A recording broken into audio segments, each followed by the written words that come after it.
Alrighty. I think we did it. I think we did it. I think we're back on the internet. I hope that works. Welcome back, everybody. It is Tuesday. No, Wednesday. It's Wednesday, April 27th, 2022. It is the viewer suggestion day. We're hanging out in a Magma Studio. We upgraded to Magma Studio because of all you fine people, so I appreciate that. We're gonna draw some stuff. We got a huge list of things today. Probably the biggest list we've ever had for viewer suggestions. We're gonna roll some dice. We're gonna pick some. And we're gonna draw some fun stuff. So, welcome in everybody. Hello, hello, hello. Let's start off with a rugby. Let's see if this new program works, and we'll probably have some growing pains here at the beginning. We'll see how this turns out. Guarantee. Ooh, that's garbage. I need density to be there. And drop it down to that. For some reason, it went back to white.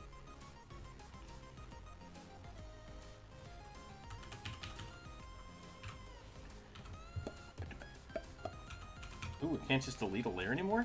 Interesting. We're hanging out in the Discord. If you'd like to come listen in, you're very welcome to.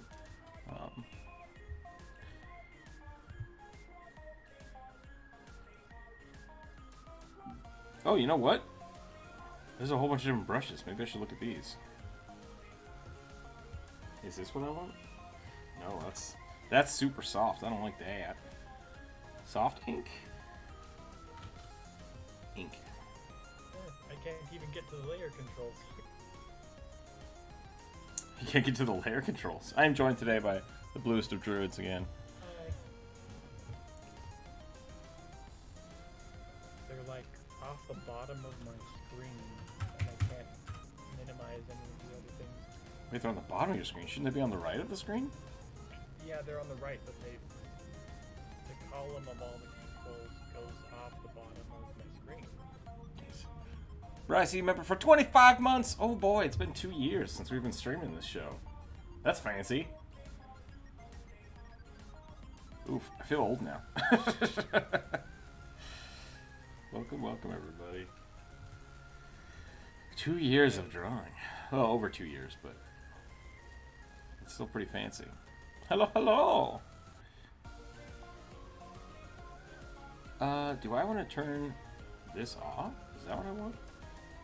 There we go. Okay, I'm getting it back. Right, thank you for the tip. I do appreciate that. I appreciate the Rookzer0 Artwork. Yes, I am. Hippity hoppity, get off my property. Hello, hello. Corvus, how are you today? Hope you're doing well. Yeah. Thank you, everybody, for all of the support. Sorry, I'm stretching. I did all my exercises this morning already, so I'm like half there. It's been hello. Also, we need to see a kobold. We only see a kobold. Oh, I haven't switched the thing over yet. It's a good kobold, though, right? Like, it's the best one.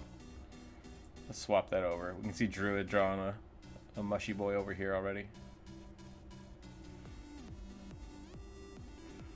I think my music might be a little loud today. I'm going to turn that down. Screaming kobolds. Absolutely. Self-congratulatory. We need it. Speaking of kobolds, which is not speaking of kobolds, we need to draw a rugby to warm up. So we'll see how this new pen... Why does my pen keep switching? What's happening? There we go. That's not bad. Okay, okay. First rugby with new software. Here we go. Here we go. I'm going to move this over a little bit. Come here. There we go. Maybe I'll start by drawing a very small rugby. I think that's still a little bit too harsh. We're going to do a sock puppet rugby today. Ah! We might do a few rugbies just to get the new pencil settings dialed in here. So we'll probably do a couple little things. I actually don't know the size. This might be much bigger than the last canvas. So, heads up. That's better. I like that. It's a little more little more density. Yeah, we can do that. And I'm going to put this minimum pen size at about 50%. So that way it can get thicker, but it's not going to go super thin. Maybe we'll go 25%. Yeah. Okay, that's cool. Stabilizer all the way up. Ooh, boy, there's so much lag when you do that. That's funny. All right, we don't need that much stabilizer.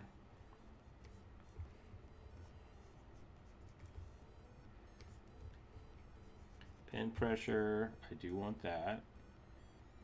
What if I drop my opacity to like 50 though? That's pretty good. If I turn my density off, how does that work? It doesn't. It just don't work. Seems like I can have it pretty low down though, so I think that's adjusting the density on my pressure. So I'm gonna have that low and my opacity high. Okay, we got the pens kind of figured out. If I switch this is gonna. Can I save that? Can I save that as a brush? We're gonna try that. Ooh, that's cool. I like that crunchy brush. I do like me a good crunchy brush. I think it did screw up my settings, but luckily I remember them. So, boop boop boop doop, boop boop.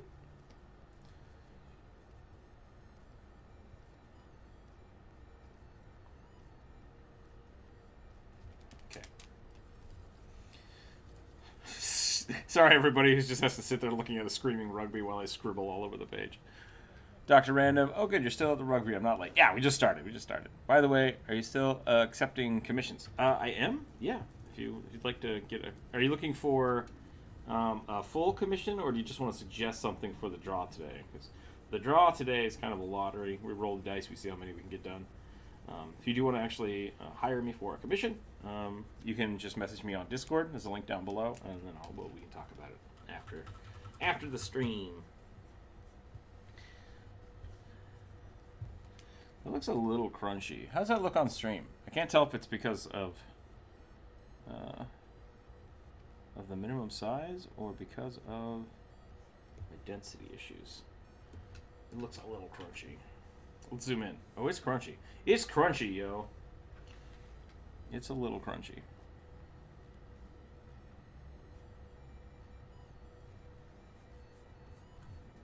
Druid, how did you get that nice pencil?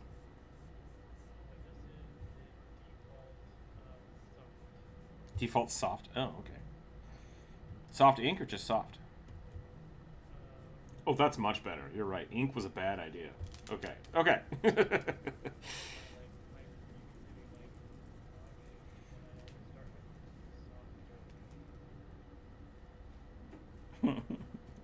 Game for the mouse pun, staying for the shroombas. I like it.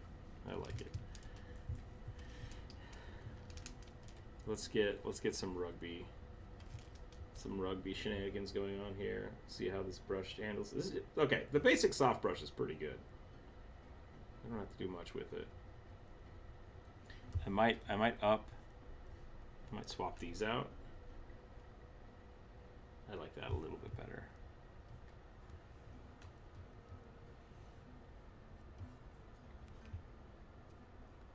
That's a good rugby mouth right there.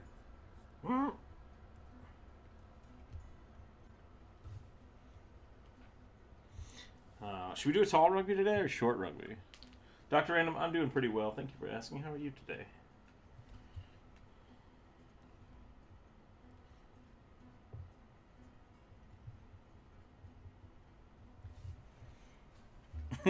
Corvus. What is this cat gif you've posted? A thunderstorm just started. Oh no. Thundercats! Meow. I think we're going to do a tall rugby. But we're going to do like a weird lanky tall rugby. Rugby standing at his full height.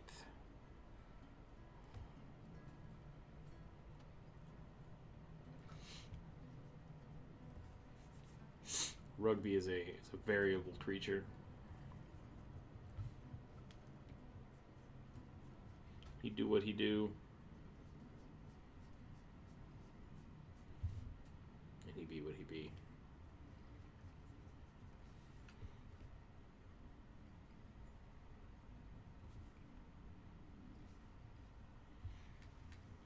Command the rain. Accidentally left before my question could be answered. No problem. Hippity Hoppity, you were asking about commissions. If you want to submit a submission for today's draw, which we do by like a lottery system, you can still post one of those if you'd like, and I'll add it to the list. If you want to do an actual full-blown commission, just contact me on Discord, and we can talk about it after the stream. What a sophisticated creature, yeah. Also short, thick legs, not short. He's a tall boy. He's a short, tall boy. If that makes sense.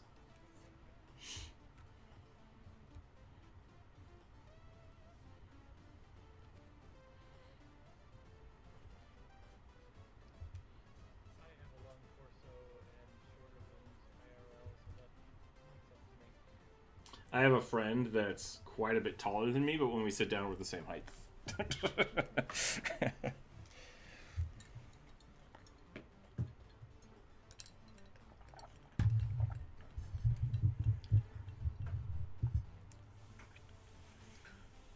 You want to suggest a Ratman Skaven for today? I can do that for you.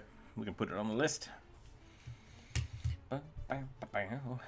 We do have a long list today, so I'm not sure how long we will stay around, but we will do our best.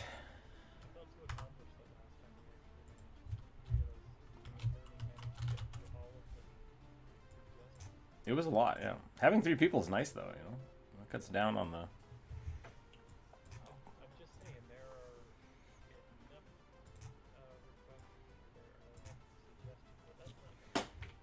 Probably not. Did we ever determine if below 5 foot is short? That's... I don't know how to answer that question. I mean... What is it? There is a limit with your driver's license where they consider you're very short. All right.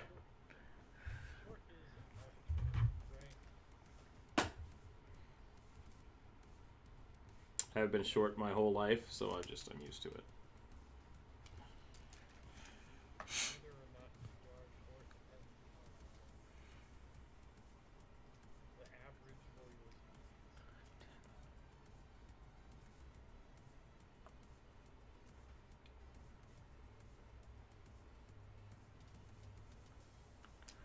All right, the first one we got here, I just rolled the dice, is a Tabaxi Ranger Hunter. There's also a Carpenter. That's a pretty good one. That was submitted by Grin Chuchu? Grain? G-R-I-A-N. Grain, I believe. Is this enough rugby? Do I need more rugby before we jump into the catfolk? This is a pretty good chunk of rugby.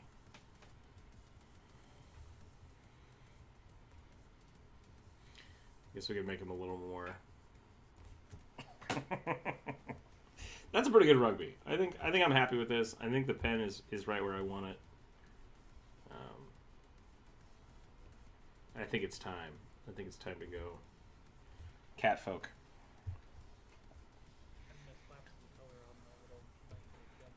Sure. It's an ambitious piece for a warm-up. Carpenter Tabaxi, huh? Carpenter Hunter probably carves their own bows. That would be cool. That's a cool idea. I like that. I like that a lot. What were we saying about being short? I was like, I'm about Jacksepticeye height, and he's a giant, so that makes me tall. I think is what we decided.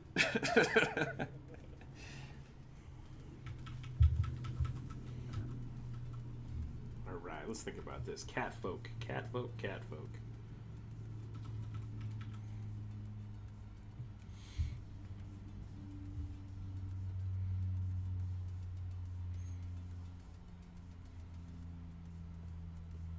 We done did it. Great job, everybody. Thanks for tuning in. That's all for the day. Alright. Catfolk are interesting because, like, you can choose a cat, or you can just, like, wing it. And I don't know how much cat I want to put into this catfolk. I kind of want to use that picture that Corvus posted in the Discord of just the cat worshiping the thunder.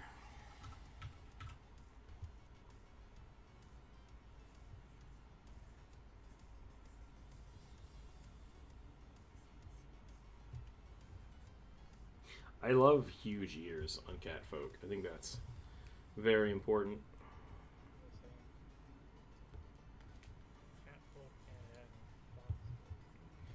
Oh yeah, fox folk. I haven't done a kitsune video yet. I really should.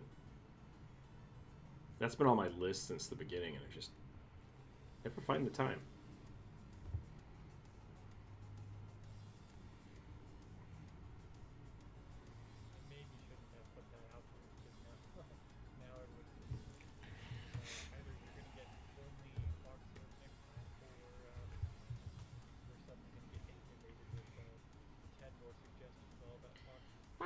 Foxes.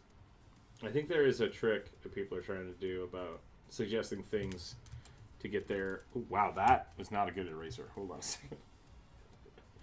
Eraser should never be 100% density. That is my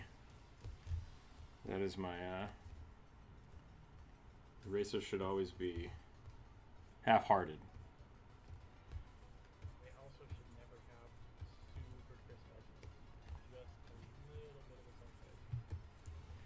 There we go. Yep, that's a kitsune. I like how hearts is an option for some reason. I mean, what if have I tried this thick rush brush? Thick. I can't even say it. Rough brush. Maybe we want to try that. That could be cool.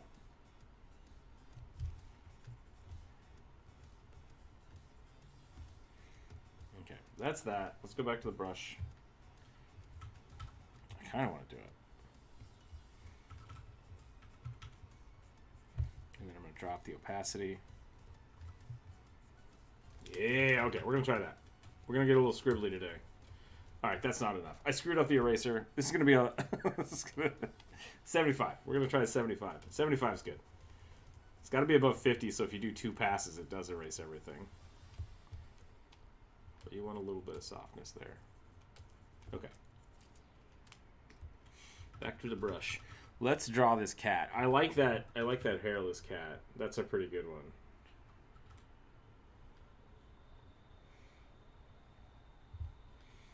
The cat just looks so dejected. What am I doing? What am I doing with my life? Shouldn't have eaten that last can of tuna. Oh my god.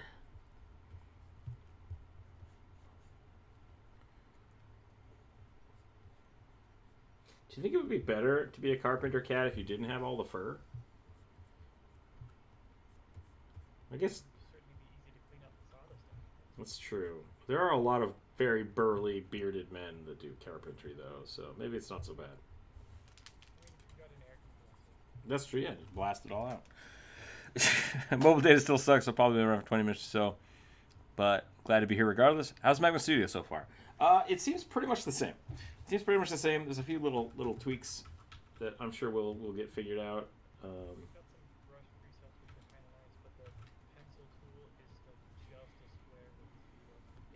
I don't know. I expected that, but I think maybe you and I have different perspectives of what a pencil tool is. Because I think you're wanting like a pencil, right? Correct. Looking back at Photoshop, and like all the way back to MS Paint, the pencil tool is specifically designed to fill a pixel completely. Yeah, so that's how you would do pixel art, is you would use a pencil. And so like there is no brush because it's based completely about how many pixels it's filling in at a time. So like right now it's at 1 pixel, so it's just filling in 1 pixel. Now it's at 2, which is technically 4, because it's a 2x2 square. So a little bit of little digital trivia there for you.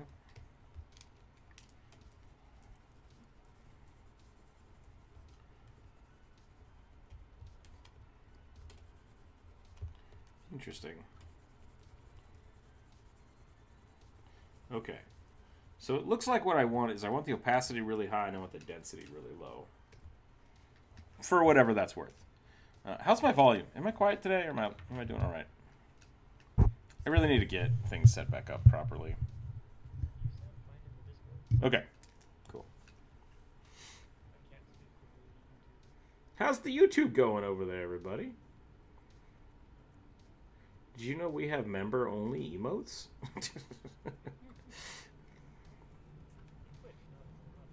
Actually on YouTube as well. Did you know you can become a member on YouTube? I think it's like $12 a month though, so I'm not sure if that's the same.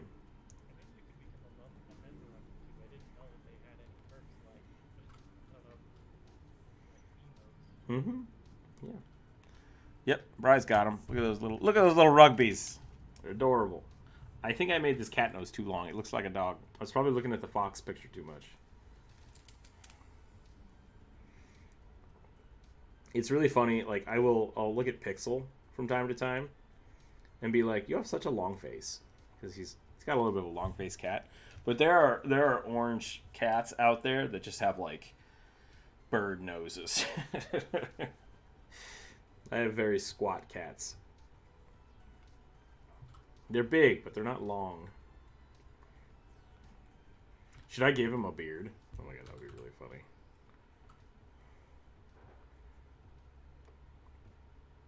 Now he does look like a fox.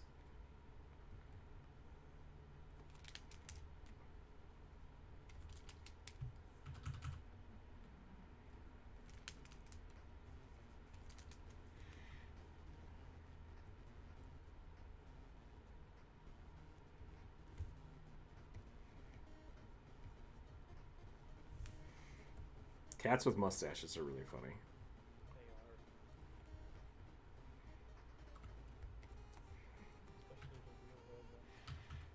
What? Sounded good to me on YouTube. Hop back over because I want to hear the Druid too. I think he's quiet on the stream for a bit. Oh no. The music might just be way too loud comparatively. I was trying to speak softer because I tend to shout into my microphone. Yeah, you're a little low. A little low today. Maybe I can turn you back up. Hold on. Okay. I might have adjusted you the other day. I did. Okay. Hopefully that'll be better. Testing. Better. Yep. That's Yes. much louder. No. Now you're much louder than me, so I'm going to turn you down a little bit. Okay. It is a constant struggle. Yep. That's why you pay somebody to do audio-visual stuff for you. Preferably somebody who actually knows what they're doing. Oh, yeah. No, definitely get a professional. Okay, so if I learned that, so I went this high, I went that high, I went this low.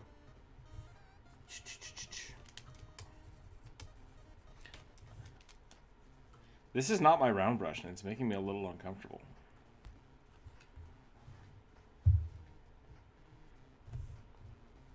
Should we do it? I'm going to go back to soft. I'm going to go back to soft, and I'm going to try this. Oh, yeah. Buttery. Buttery. A little too much. That's better. Okay. Drew, I'm glad you're actually coloring something, because I'm so far behind on this cat. But I haven't got like this is for me though. This is still my warm up. I'm behind. I'm gonna give him like the Magnum PI mustache.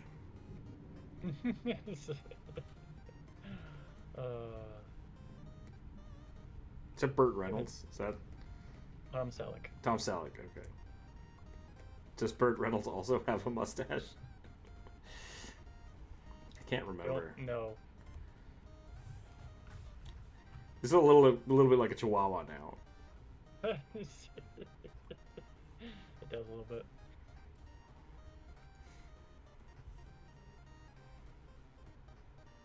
Alright, that's as much as I'm going to do on my gunslinger Myconid.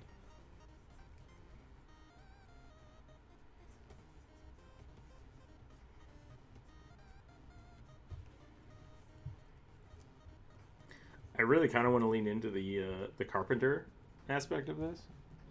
But I also wanted to draw a bow. I think a bow would be pretty cool. So I'm not sure how much ranger and how much carpenter to throw at this cat folk. I do like the idea that there's a hairless cat ranger that has a fake mustache. I think that's really funny.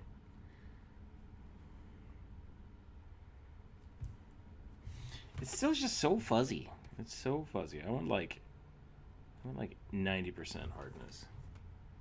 Oh, but now it looks crunchy. 50%? That's good. All right. We're learning. We're getting stuff. We're getting there. What die are you rolling for these? I rolled a d20 because we have, I think, 22. Mm-hmm. And then I'll just keep rolling the d20 and truncating the last two that were added till we're up. Does this little gunslinger have a name? I think the chat could give him one unless Druid had one ready. Chat can name him. I'm slow with names. I considered Ergot the Cold Weather Bandit, but maybe not. Capper? What capper? It's like cop. Oh, it's a mushroom cap. I get it. Yeah. I'll put him back up. Well, everybody can weigh in. We'll vote on the best. How's that? I like that he's got a little straw on his wheat. Yeah, that's why I was considering ergot, because ergot is a mold that produces LSD, and it grows in barley corn after cold, wet winters.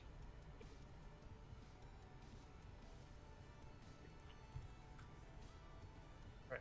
Well, Michael the Knit. Oh, you got 12. I'm sorry. He's like, why are you saying numbers at me? What's happening here? Okay. 4, 5, 6, 7, 8, 9, 10, 12. Dark films. I can't read that because it's too small. Hold on a second. My paper's not big enough. A female mic in it. Or mind flayer, yeah. Female mind flayer. okay. Which technically would look exactly the same as a regular mind flare. But maybe, I don't know.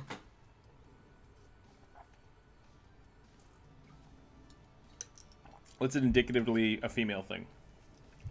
Which I know is bullshit, but like... I'm trying to think. You know, I'm assuming they want to mind flare with boobas. I mean, yeah, you could do the boobas. I was thinking more like a sexy corset, but I guess that's kind of the same thing.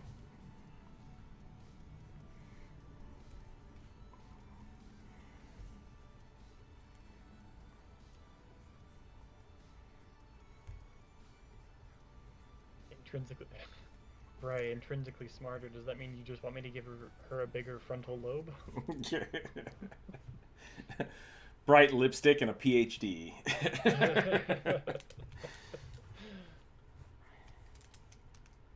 I mean, I find that attractive.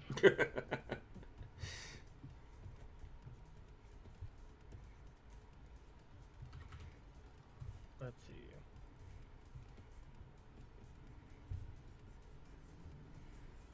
Get a nice woodworking apron on here.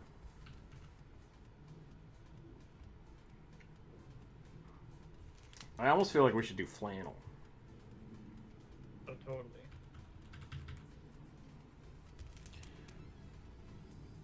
You know, I'm gonna try something. real quick. Hold on a second.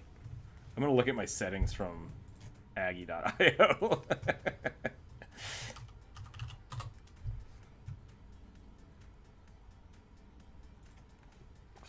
See if this breaks. Okay, so my paintbrush in old Magma Studio, or the old version is... Oh, interesting. Is that not the advanced one? Advanced mode. Okay. So let's see if I can copy this over. Yes to the size. Density, yes, 14%. Opacity all the way up. Hardness all the way up. And stabilizer at 36. That should be my old brush. What about opacity? Full. Good. Good. Check. Okay. Oh, yeah, that's much better. All right. Thank you, Aggie.io. Goodbye. Goodbye forever. This is one of those level 20 retired adventurers who keeps around just in case. Yeah, exactly. I think I might just make him a short hair. I think that's funnier. I'm going to give him a little more pooch. A little more poof. The mustache really is making it not look like a cat, though. Maybe whiskers? Maybe I just need the whiskers to be longer. Yeah, that helps. Okay.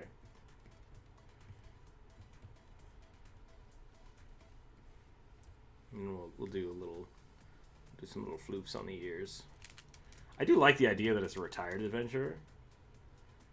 So maybe he's a little older. Maybe he's got a notch in the ear.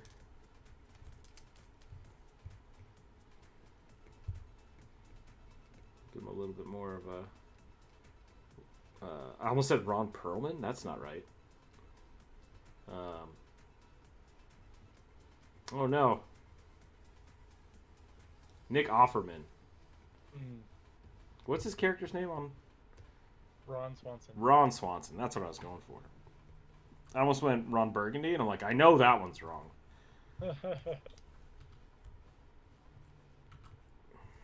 Ron Perlman catfolk would be pretty funny too, though.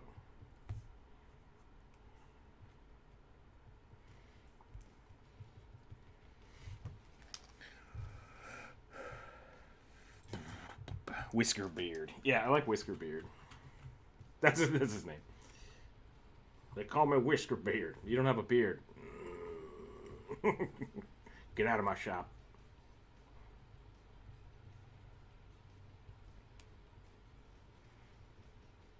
He's sensitive about his beard. He lost it in the fire. The great cat fire. You know, we never talk about, like, the year spacing of D&D and Pathfinder. Like, is there a colloquial... Because there's, like, the ages of Arcanum, but is there a time frame? Like... Yeah, I have no idea. What year is it to Dritz? Maybe it doesn't matter. I don't know.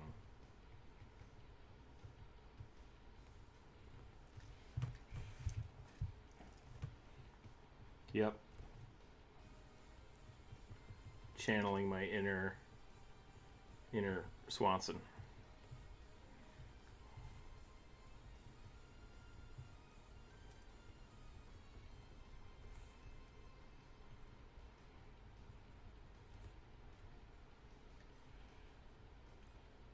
I knew the timeline of Airborne was way back when. Yeah, like everything is divided by like ages and eras.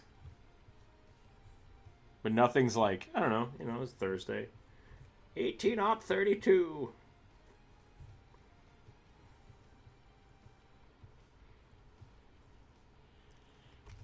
What do you call a man without a mustache? A little boy.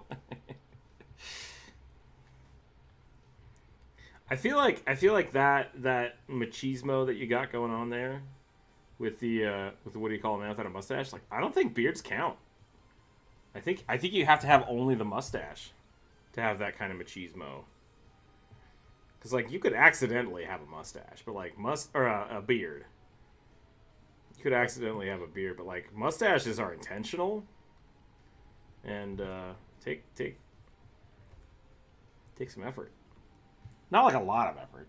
Not like depending on the mustache. You could still accidentally have a mustache, I guess, but if you got like the big burly man mustache.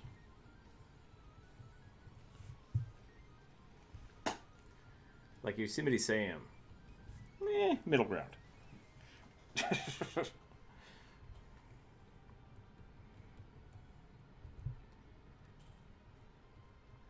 I'm not sure why Jump Rope's giving me the eye look. I do not have a mustache, nor do I plan on having a mustache at any time. I think that's for me. I so the mustache is intentional thing. I think that in the era of safety razors, that is true. Having learned how to shave with a straight razor, shaving your upper lip with a straight razor is kind of painful. It really pulls on your what's the nerve that connects the bottom of your nose to your eyes, makes you tear up a lot. I can tell you two things right now. One, you need more lubrication, and two, your razor is not sharp enough. Get a new razor blade. Really lather that up. Yep. Part of it as well is that I hadn't shaved for like 4 months. Oh yeah, no, you gotta trim first, man. Yeah. Welcome back to learning how to shave with Rook and Druid.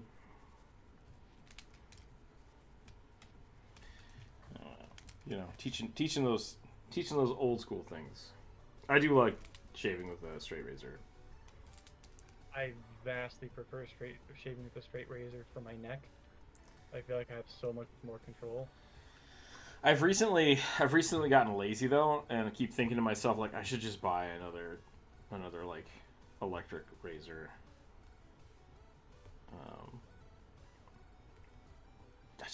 I hate spending money. Had it done once and never again. Man, there's something nice about like going to a barber and getting a nice shave. Like it's really nice. A mustache like Wolfgang from Don't Starve takes effort. Yeah, exactly. Why should you shave your catfolk? I think shaving your catfolk is probably going to be more difficult than anything else. Yeah. Wow! Wow!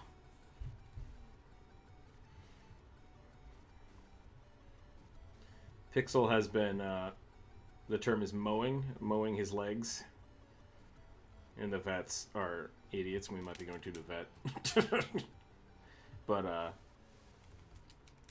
mowing is when he licks himself so much that his fur is getting worn off? Yeah, he's got like reverse pants right now. He's just licked all the fur off his legs. So we're thinking about shaving him, but like I don't want to shave that cat. Like nothing in this world is gonna be, you know, nothing can make that easier aside from like sedating him. I also don't want to do that. So shaving your joke removed, yeah. Yep.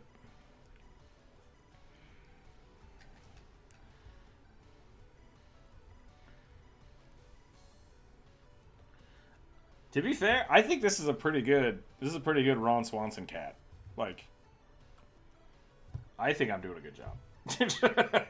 We'll find out. We'll put it on Twitter and we'll see what he says. Am I gonna be that weird guy that just gets famous by turning celebrities into furries? I don't want that. I don't want that to happen. Yeah, I hope not. I've connected myself to your gravy train, and I don't want to be associated with that necessarily.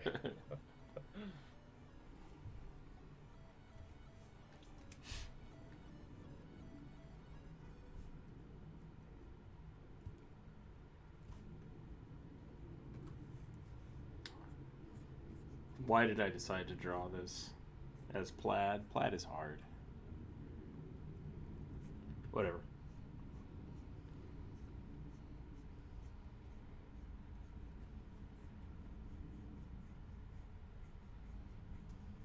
Ain't nothing in this life easy. Is that a double negative? Is that a bad? Does that not make any sense?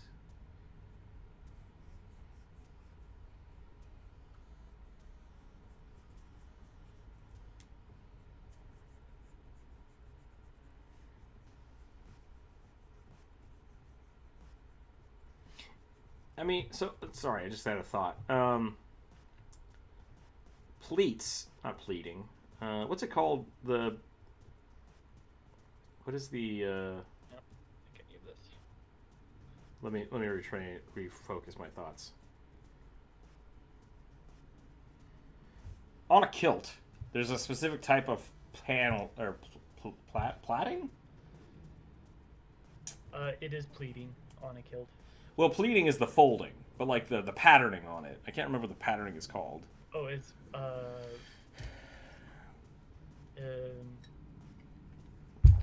it is a plaid. Is that done intentionally or is it done unintentionally? Because I think you can make the patterns, right? But then do you dye the thread a specific way to create that pattern, or do you weave it specifically with different colors? I believe it is woven specifically with different colors, and Okay. it is always done intentionally, and because different clans specifically have their own weave. Yeah, that's kind of what I was thinking about, and it's just like that's got to be super difficult with little threads, but I guess so. Remember when the pandemic started and some news outlets were covering why?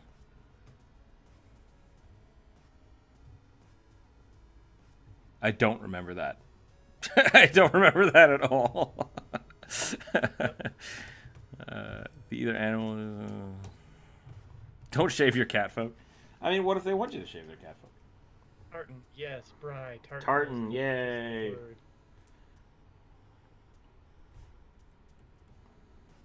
I kept thinking of brogue, but I think that's the accent. Yeah. First to the cloth with a pattern of colored checks on boxes. Okay, yeah, that's right. Worsted wool. I love wool, but it makes me itchy. It makes me sad.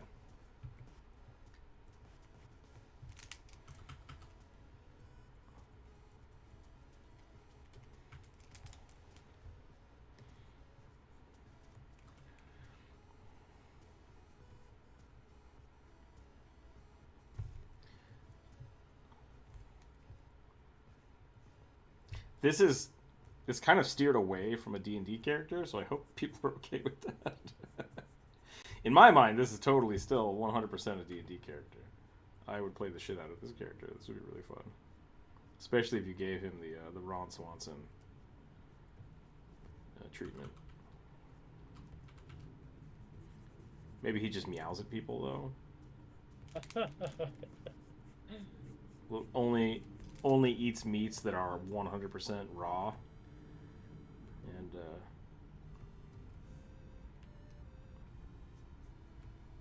just meows all the time.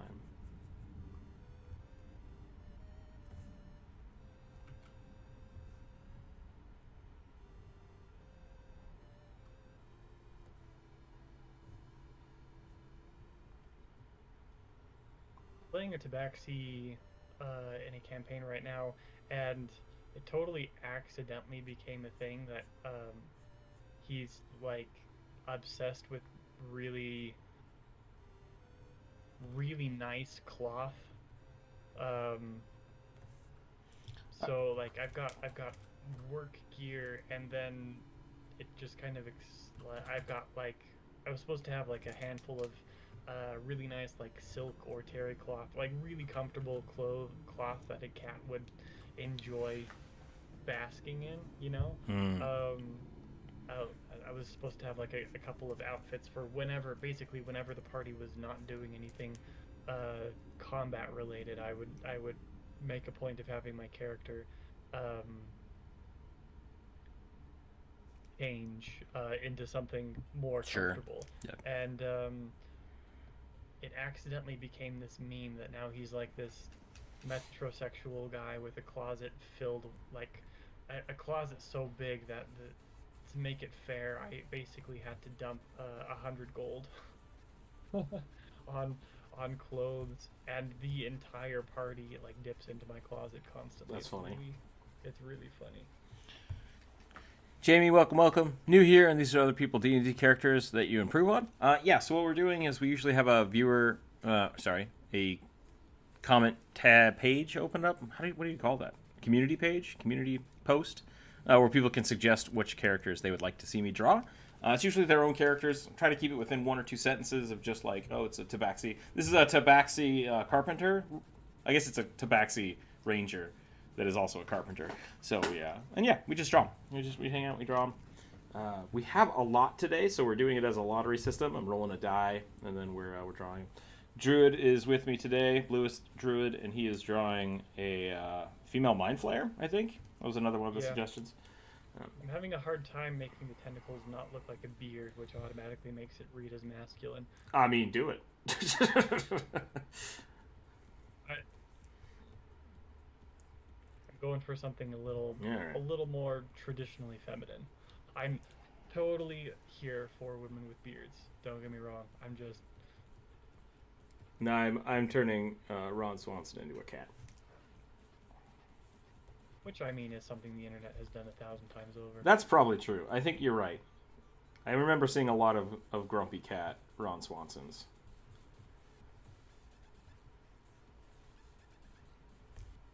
But I mean that's okay. It's a Oh yeah. it's a funny thing to do. I'm probably gonna give this another 3 or 4 minutes, and then we'll roll again, and we'll see what's up. We'll have another one. I'm gonna give him a little bit of a belt. I want to give him a really nice, like nicely carved wooden bow. I think that would be cool. So we'll do that. Ron Swanson lost. That's pretty great. I'm sure if you typed in Ron Swanson as cat, it would already have tons of pages of content. Oh yeah, I have done that, and yes, it is one of the more lucrative Google searches you can. Well, we know what I'll be posting on Tumblr later. I've been posting a lot of my artwork on Pinterest, just like posting the picture and then putting up the video with it and like putting the description and stuff. And I checked all of that, and I checked this morning, and I had like 300 views over the weekend, and I was like, hell yeah! Nobody clicked on it. Like, nobody clicked on the links, and nobody went to the YouTube page. And it's just like, dang it. So, does Tumblr still exist? Apparently. No, Burning Palace. I forgot about that game. I think Markiplier played that one. I watched the first part of it, and then it got weird. As the Marky Moo do. Yeah. Pretty funny premise for a game, though.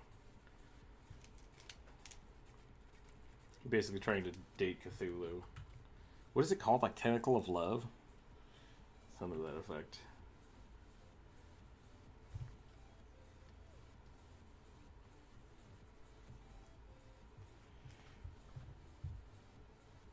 Scary Game Squad play it. Sucker for Love. Okay. Tentacle of Love sounds pretty good for a game. Wildly inappropriate. Demonetized instantly. Is that the same game that the Game Grumps played with a guest? It was like an 8-bit, and it was Cthulhu. No, that was different. This one you play as a kid that's trying to smooch Cthulhu. If we date, we'll destroy the universe. That's fine.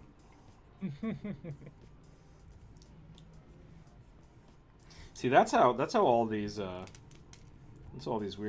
Cthulhu cults start. People get too hopped up for eldritch beings and kind of forget. High is dangerous, people. Yeah.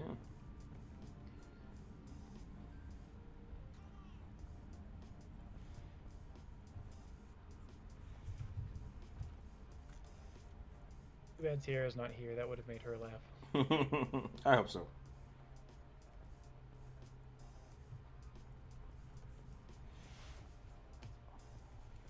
Okay, this is going somewhere I like now. I'm very reminded of the... Is SCP still a thing? Is that still a thing people are adding to? I'm sure it is.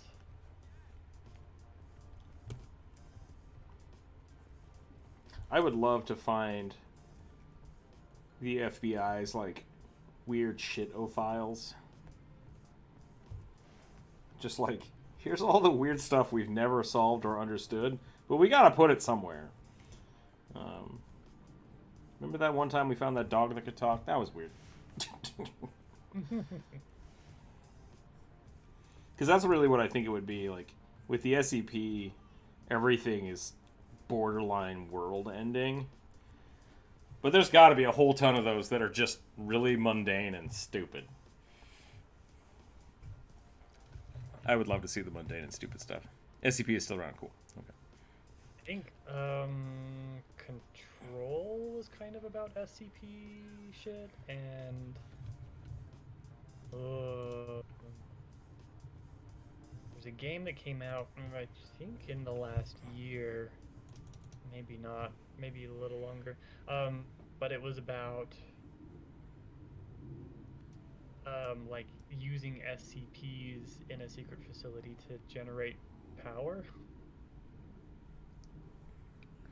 Oh, like the universal cat battery. Yeah. I don't think that was a Duracell commercial, not a SCP, but I still like it. If you take a cat and put a piece of buttered toast on top of it, and then put it in a magnet chamber, which side will it land on, and it'll just spin forever. It's great.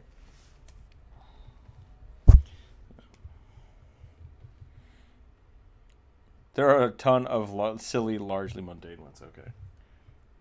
For a while, I was like, there was a YouTuber for a while back who was making little animated, essentially just animating big stories, big SCP things, like the Infinite IKEA. I watched some of those. I watched some of the Infinite IKEA ones and stuff, but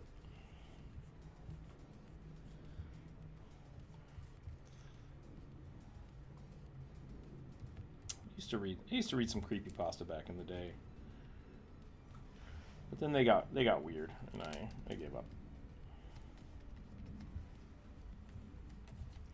The escalation of those kind of things always starts shifting.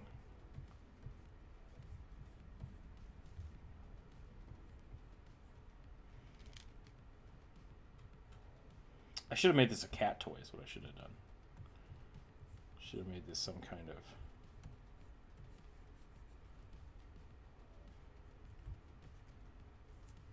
I think we're going to stop here. I think that's pretty good.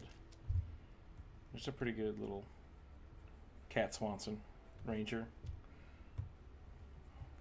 I probably spent a lot of time on that bow, but I think we're fine. I think that's it. All right, let's roll it. Good morning, KO the Quick. How are you today? We're doing some D&D character draws. Technically speaking, there are multiple classes of entities. Some of them are safe. Oh, okay. Creepypasta was never good, but it got a lot more internet-y. Yeah, because I mean, like, the creepypastas that I really liked were the ones that weren't labeled creepypastas, right? Like, they were just kind of weird stories that were written. They're like, you felt like they could be true, but they probably weren't. And then people started writing creepypastas for creepypasta's sake, and that's when it's like, this is a little much. Like, this no longer feels in the realm of realism of like a story that someone would tell. Like, oh, my cousin heard this. It's just like, and then the devil ate everybody, and it's like, okay, you're done. We're gonna call it there. 11. Let's see where we got.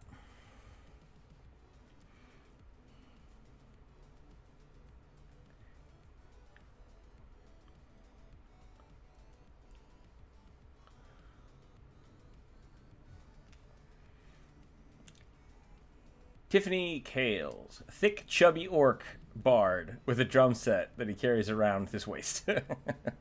All right. I was hoping we'd get to that one. A chubby orc bongo player.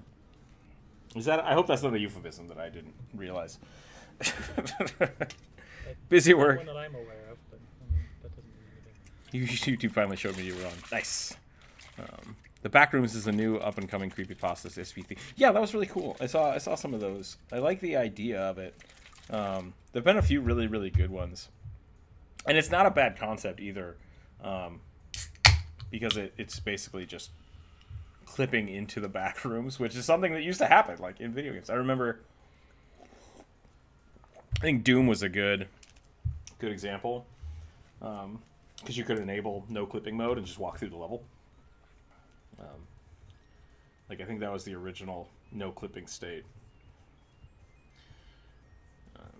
And And that's creepy. You know, sometimes you'd walk through a wall into something and you're like, I'm not supposed to be here. This is weird. And I think they really captured some of that. The downside to the few I have seen is I think people haven't quite grasped onto the inherent terror of that yet. Because it always feels more novel than frightening. Partially because... as someone who has worked in and gotten lost in large empty buildings, that in itself is weird and creepy.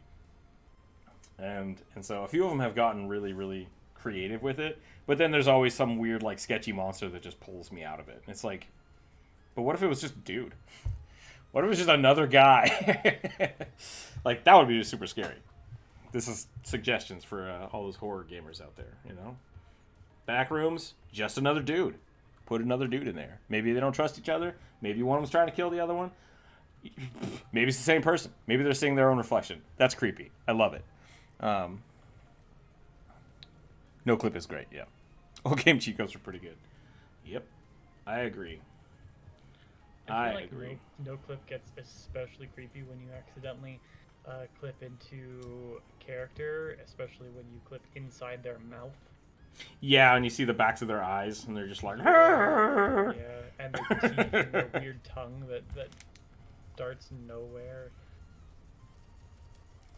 Yep. We used to have problems with that all the time. Because the cameras were... Nowadays, a lot of the cameras are over the shoulder. And they're kind of locked to your character, so you're not... You can still do it. Like, you can do it in Elden Ring. You can clip through people's faces. But there's a lot of interesting ways that people have tried to fix it.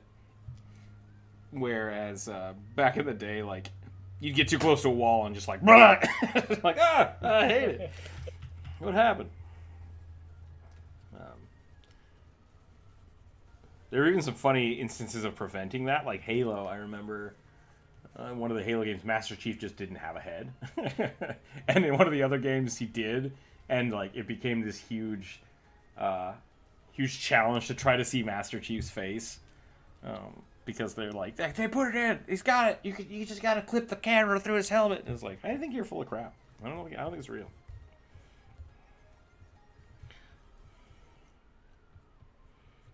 So, I love it. I might need reference here. I don't think I've ever drawn a chubby orc.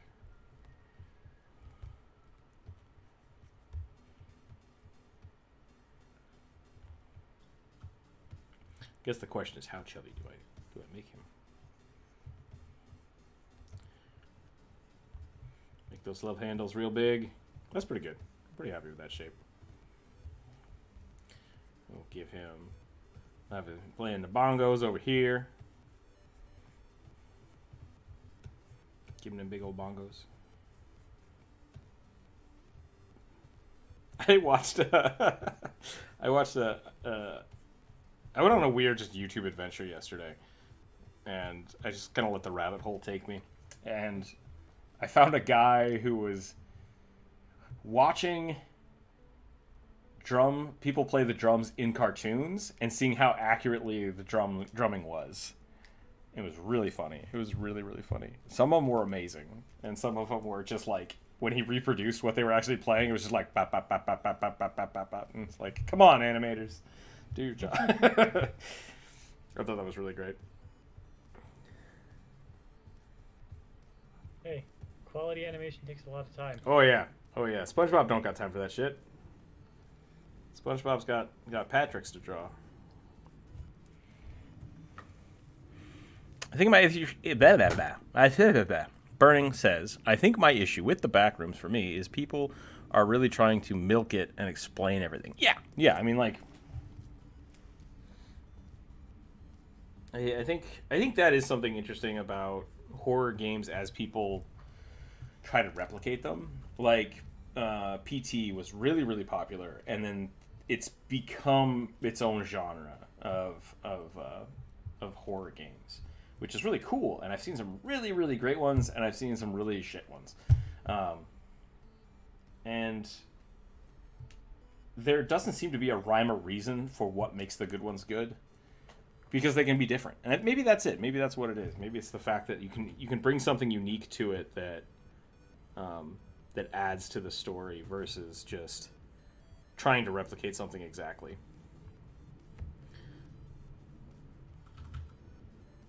But yeah, so like a lot of the times when I see the backdoor stuff, back rooms, backdoor, what is it called? I can't remember.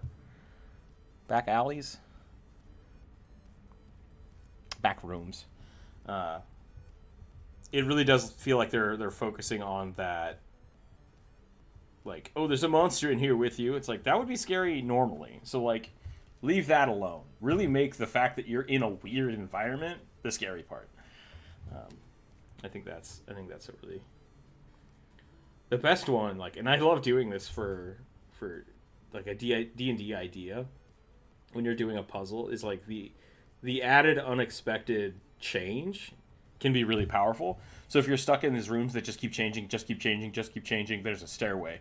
And it's like, do you take it or do you run away, right? Like, yeah, it's really good. I mean, there's a principle of good design wrapped up in all that, which is drawing attention to something by using repetition, and then like when you do vary the environment, like it makes it super jarring because you're expecting to see the same thing over and over again, and then like it just makes it, when you vary it, you make it that much more powerful. I don't know if people, I think Zeeb talked about this, but the countdown timer puzzle. Yeah.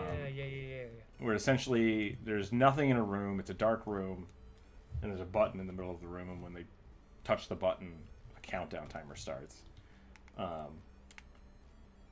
And then if they take their hand off the button, it resets. Or when you touch the button again, it resets. And the puzzle is to just let the timer go down. As soon as the timer goes down, the door opens and you go on. But there's just like the anticipation of like, countdown timer's bad. What do? We don't want it to reach 0. And that instinct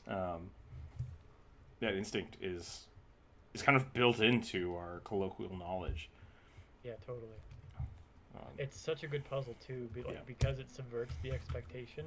Like it really reminds your players not to take anything in the dungeon too seriously. Yeah. Which is a really important lesson sometimes. Sometimes. Yeah, I agree. And so I like the backrooms concept. And I think a lot of people forget that. I think the other part of it that bothers me about a lot of these games is something weird will happen, and the person who is the main character or the player doesn't react in a way that I feel is natural. Like, oh, I was just hanging out with my friends, and now I'm in this building? Weird. Cool. It's like, that guy should be losing their goddamn mind. Like, where am I? Hello? What's happening? Like, no one's ever super freaked out. And that always bothers me. Yeah. One of my Russian bug soldiers from the... Wait, what? Bionic, what are you talking about? Let me read this. I missed something. Canonically, there are floors in the back rooms that completely change themes and type of horror to try to accommodate creativity, but it all flows together a bit weird sometimes. Oh. Okay, there's an SCP that...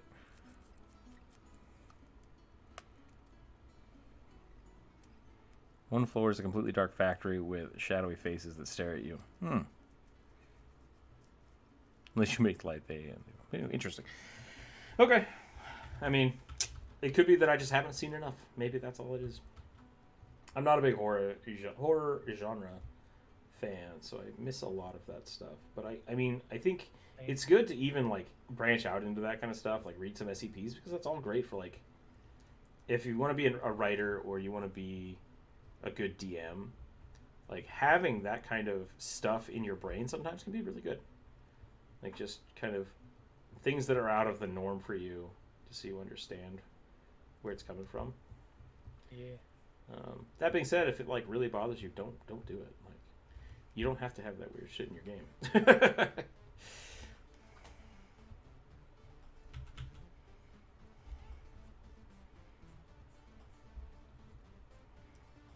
Do I want to do? I might do it over the other shoulder.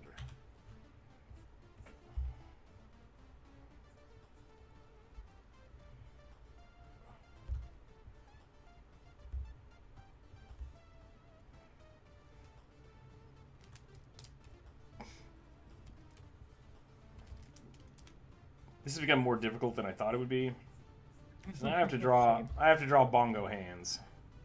I don't know what bongo hands look like. I suppose it's just open palm.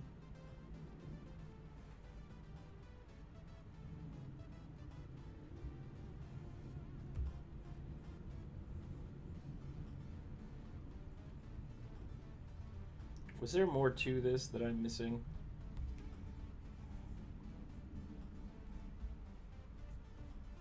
Give him like a...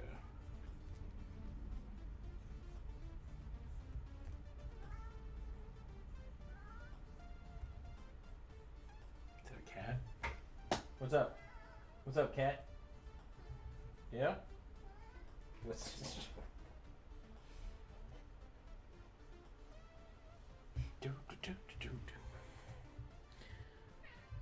It's slightly wet outside, so Pixel doesn't want to go out.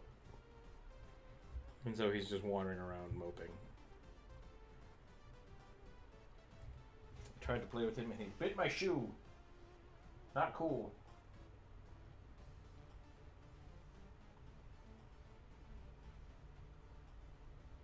I do need to get the cat camp set up.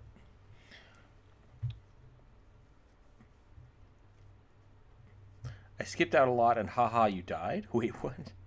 Okay. Like he's describing smoothing something out. I feel like I've lost control of the YouTube chat. What's happening?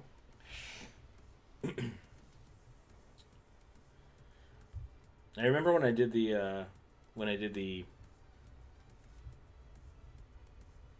slime video. Why I should play gelatinous cubes. A lot of people from the SCP community were like, "Yeah, do more SCPs." And I'm like, "This wasn't supposed to be an SCP," but I guess so.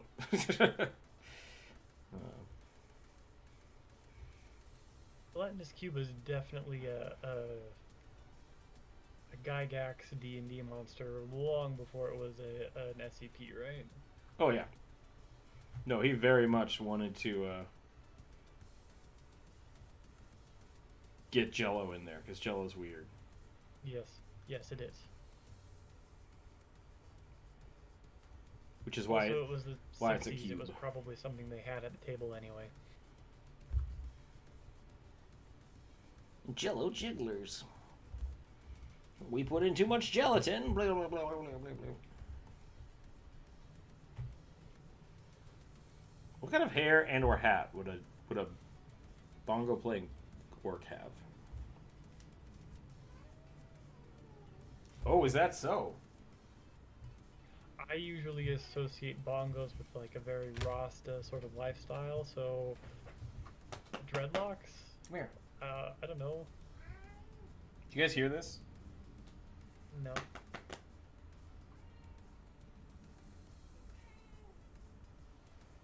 Not over Discord. Not over Discord. I can't speak for the YouTube chat. Cat, you are a menace.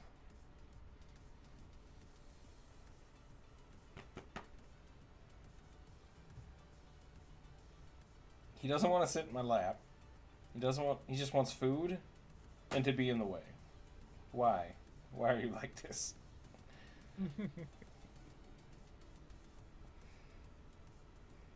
I can't draw with you sitting right there. You're denying all these people. You're denying them good content. Maybe cat is good content. I don't know. Bongo work, nice, yeah. Astral Sea hype. I hear cat. Okay, good. As long as I'm not the only one. I like the ponytail idea. Maybe not. Kind of want to give him a beret.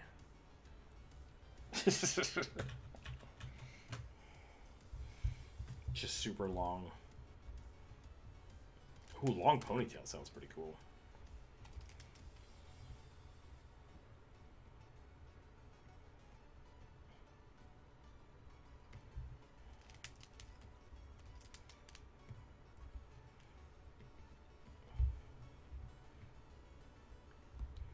real question here is which is going to get me demonetized first? Me drawing orc nipples or squid squid dungeon master?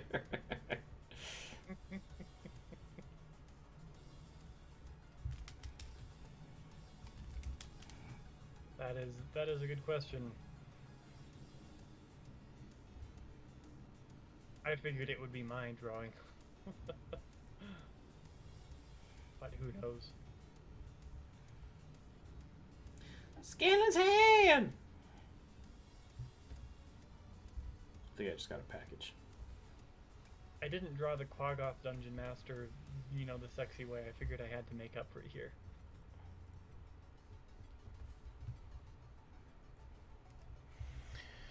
Squid nipples. Do squids? I don't think squids have nipples. I'm just gonna put that out there.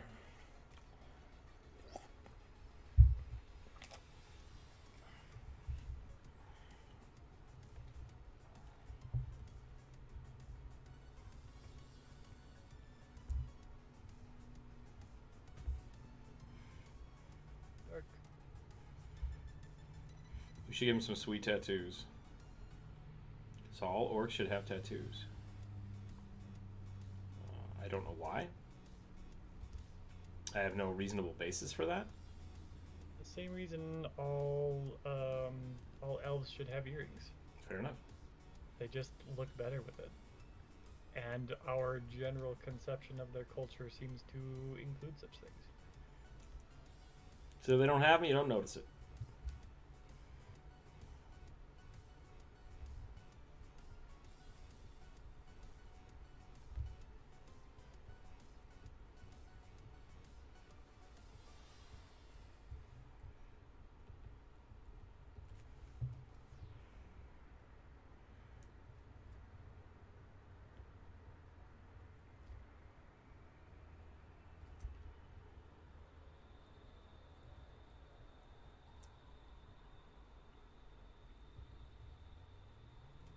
I kind of just like the top knot now. I think I might just do a top knot.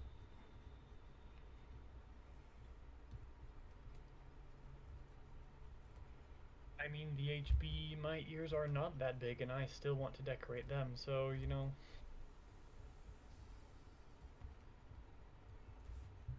I've not ever been able to. I don't want to decorate. Yeah, fair enough.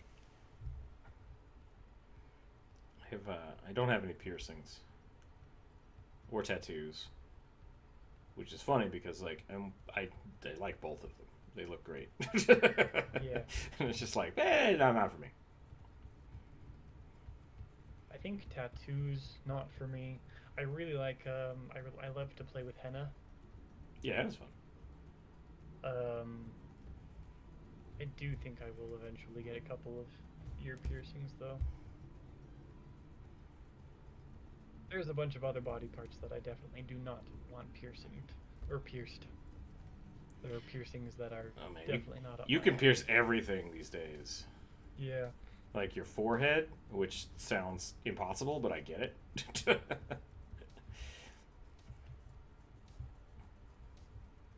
There was a guy that put a cell phone in his arm. Ugh, That was no. weird. It wasn't actually a cell phone, but it was a sensor. Because he wanted to track his biometric data, but it was huge. It was huge. I got one of my ears pierced as a kid, but attic stepmoms and wax school rules closed up the hole. Gotcha.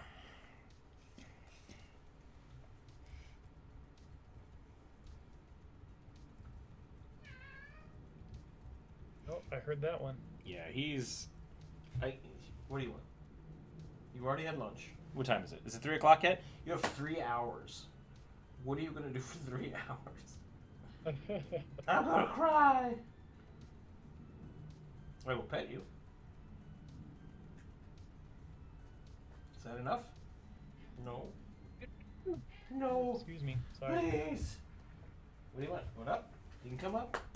You can sit up here. You can sit on my desk. No, you just want to cry on the floor. Come here. Right. You get to sit next to me. Is that what you wanted? Are you happy now? He's a cat. He's never happy. He's purring. He's purring, but I think he's purring out of solidarity. Oh yeah, that tail's a whipping. He's a very unhappy cat right now. You put me down. You put me down, and I hate you. I got nothing for you, cat. Make it not wet outside.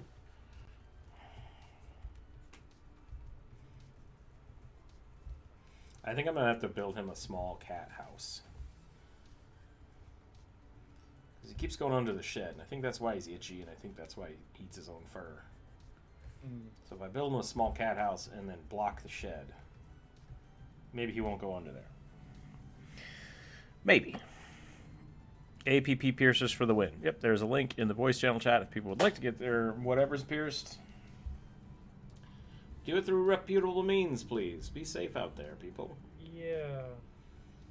There are parts of you that you don't want to get pierced and infected. Even if you do want the piercing, the infection is not worth it. Things I don't like. Having infections. It's a pretty small list. I don't like a lot of things, so if you're a fan of this channel, you'll know that eventually.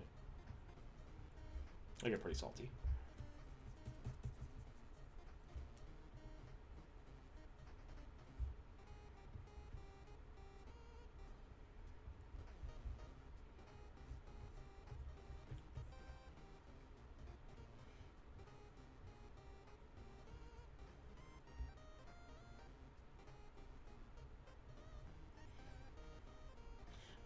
What else should we add to this orky fellow?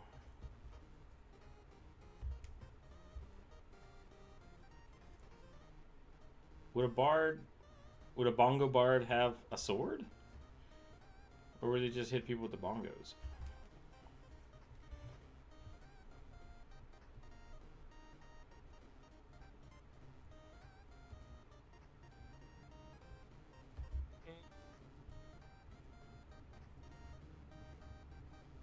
I don't know. Maybe he dual wields drumsticks? You don't play bongos with the drumsticks. I know. How many bongo players do you know that only play the bongos? That's fair. I really only know the two. Yeah. And both of them are just rhythm percussionists, so maybe needs like a tambourine over here. Tambourine and a cowbell.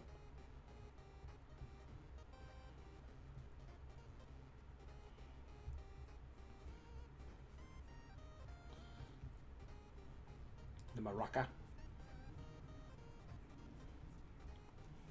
Maybe that's what should be up here. We'll put a maraca, like one of those weird fake pineapples.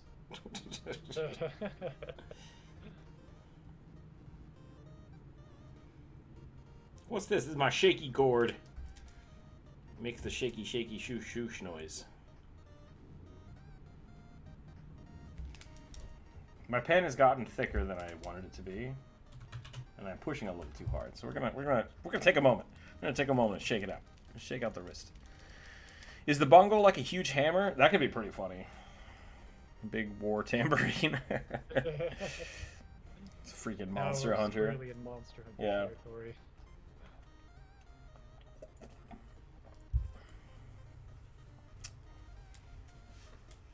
This is my war symbol. That looks like a giant blade. Yeah, that's what it is. Makes the ting ting noise. Just ting ting. You hit people with it.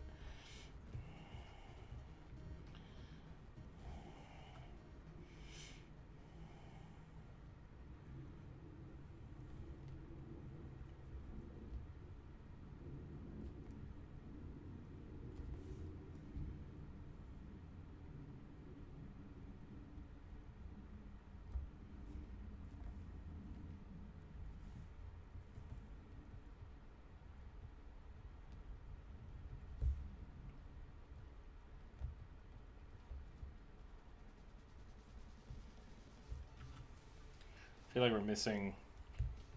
I like the cowbell. I'm glad there's a cowbell on here, but I need like one more thing. And then I think we're about done.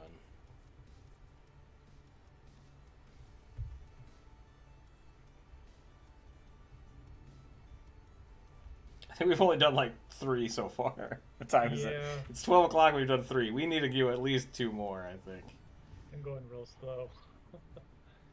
Probably because I was an idiot and stopped to color. But she looks great. Come on. She does look pretty good, yep. She do look pretty good. This video will probably have the most views ever on any of my channels. Whoa! Someone's drawn lady mind flares. That's a thing. No, but it's fine. It is now. It is now. How do mind flares reproduce? It's a little graphic. No, it's cool. We're all adults. No. It's graphic. It's upsetting. It's upsetting and violent.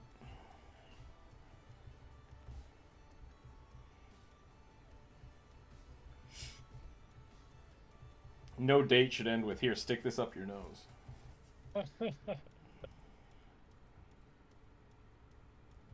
No kink shaming. No kink shaming, yeah. Maybe I just don't know the right kinks for that to make sense. Well, you see, I'm a scuba diver by trade. It's like, alright. We're done here.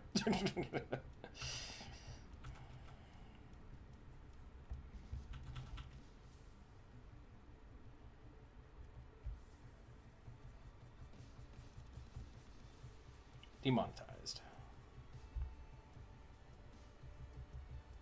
I'm surprised no one else has jumped in to draw with us today. Yeah. I think we had like 5 people last week. It was weird. It was a lot. It was a lot more than normal. In case you are watching and didn't know, people are welcome to jump in and draw with us. There's a link in the Discord. We're happy to make room, and you don't have to be able to draw at a certain level. Just come doodle. I hope that's chubby enough. I hope that's a chubby enough at work.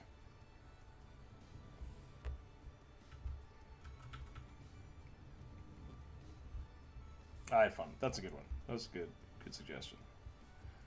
Plus, I got to draw some bongos, which is always a good time. Plus, not enough bongo bards out there. You know? Yeah. I think I agree with that. I tried to play a comedian bard once, and I wrote down a whole bunch of jokes. It was terrible. It was so bad. What's the deal with? Yeah. What's the deal with mind flayers? They wanted to kill us. Oh, right. Why are dragons so horny? My grandfather was a dragon. All right. That's my time.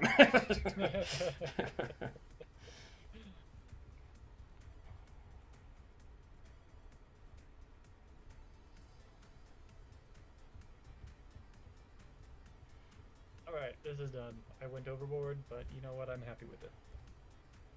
I think I am also done. I'm going to give him a sash. Okay. I'm going to give him some little boots. Pretty good. That was pretty good. I'm pretty happy with that one. Alright, time to roll the dice. Yes. Rolling them dice. Why don't you go first, and then I'll tell you, and then I will roll again after that. Alright. 14. 14. Oops, I forgot to check off what we did. Hold on a second. Oh, that is the... No. Nope. There we go. Okay, hold on. Let me check these off. Done. Done. Did we only do 2? I thought we did more than that. What was the first one I did?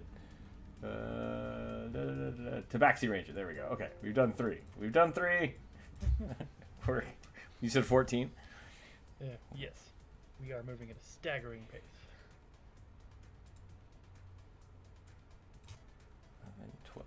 13, 14. Dragon Rot Kobold Drake Warden. The kobold is kind of obvious, and his Drake companion acts as the brains and moral compass of the pair. That's two. That's two, but that's pretty funny. I like that. Yeah. Kobold and dragon pet.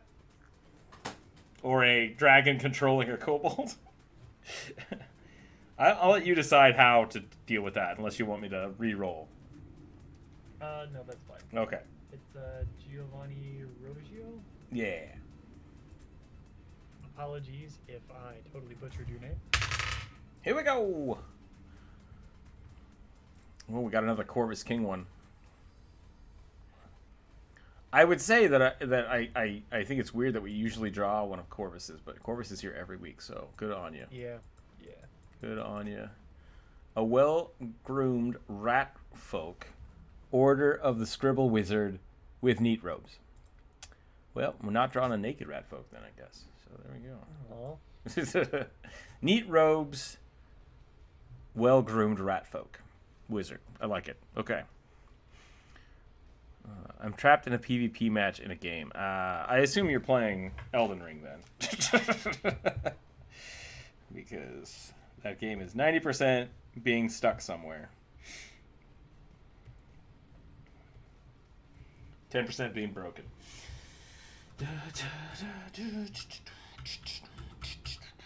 Rat folk, Scribble Wizard. I think it's supposed to be Scribe Wizard, but I keep saying Scribble Wizard. It is Scribe. Welcome back. I saw WebDM was doing a live stream. It's like, sorry Rick, I need to go check out my bros on WebDM. WebDM? Yes. Like not the You Have Lupus site, but the... That's WebMD. Oh, okay. That's why I was confused. They were doing a full live stream about Spelljammer and Dragonlance. Nice. Oh, I need to go check the door real quick. 1 second. Let me go back.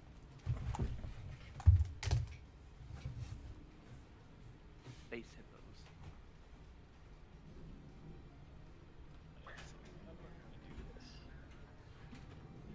Good luck. When Rick read her off, I was like, oh.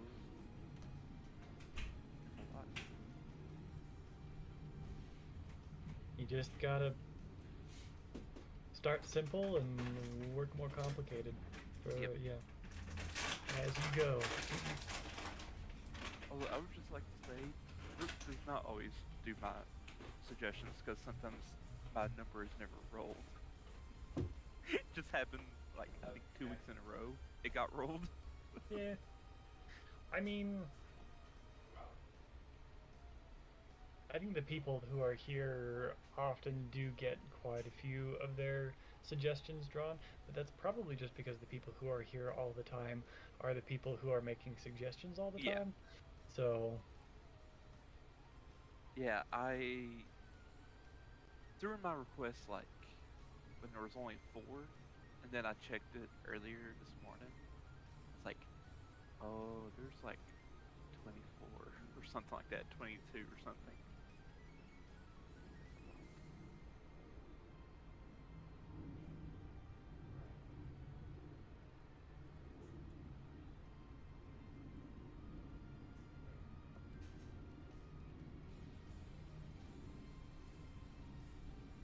okay. So Have I ever seen you draw a kobold before? I'm sure you have. I do not have a consistent way of doing it, except that I give them way too big of lizard feet. Usually like 3 lizards, so I give them really, really long, spindly fingers and toes. He's such a weird Your cat. kobold? Who is drawing what I think I'm late to this one?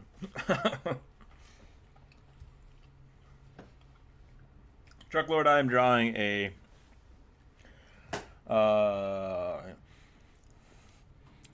Ratfolk, Order of the Scribe Wizard. And Druid is drawing a Drake Warden Kobold? How do you have a well-groomed Ratfolk? Do I give him the Ron Swanson again? I mean, absolutely. Or do we just not have them be scruffy? Just don't. In my mind, they weren't scruffy. Like they were like. Don't make them have fur like this. The way I was picturing it is like they go through like everyone and come after fur.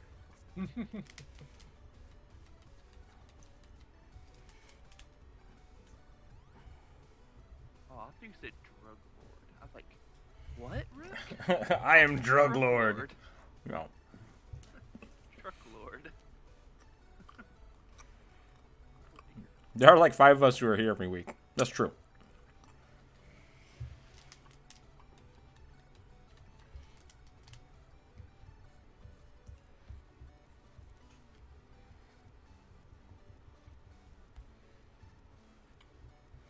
That's a pretty fancy rack boat.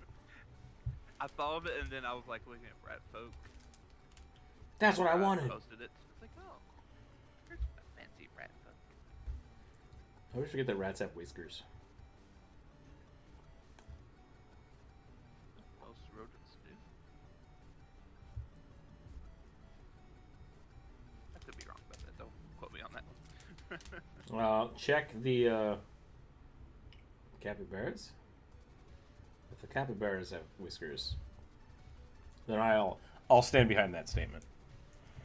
Yeah, wait, I'm not into drug lords. I'm a truck lord. I'm all about them trucks. That's the way to do it. Trucks, not drugs, everybody. Trucks, not drugs.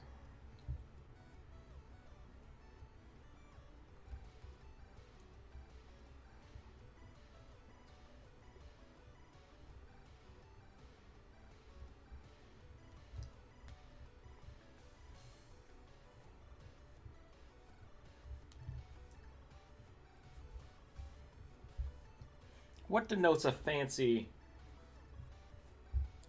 robe?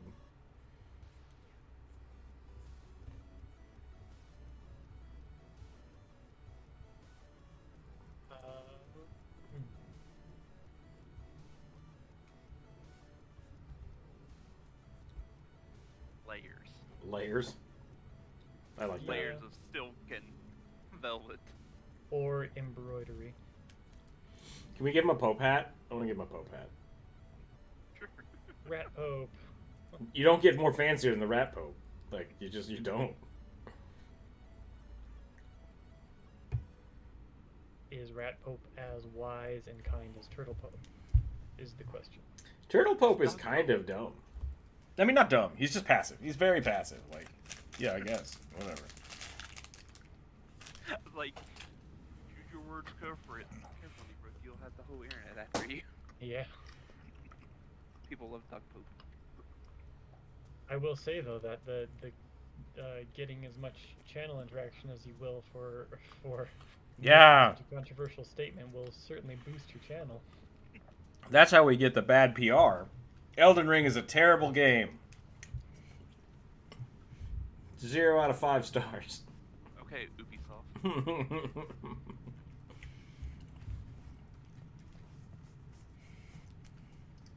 I think I'm reaching the end of my Elden Ring lifespan. After putting like hundreds of hours into it. How dare this game make me keep playing it after I played it for a month straight? No new content. I really like the belt rings, whatever the hell's going on here on this picture. Oh, like belt rings. Oh yeah, the kind of chain attached to the rings and belt. If I wore jewelry like that, I'm pretty sure I would break my fingers. Dr. Random, what did we get? Did we get all goblins last week?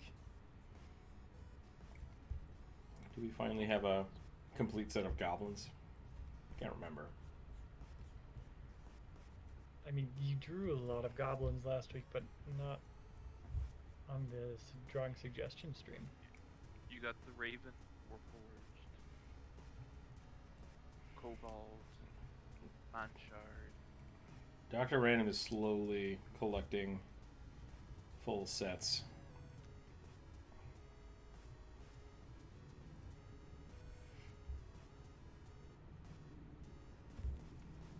I should have made his hat look like cheese. That would have been funnier. I am the stuffiest of wizards.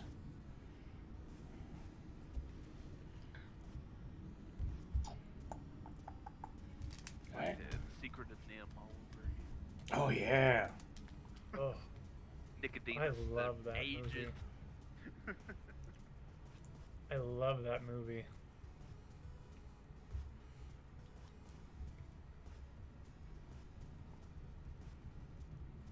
Just In I. the same vein as like Watership Down, but less traumatizing.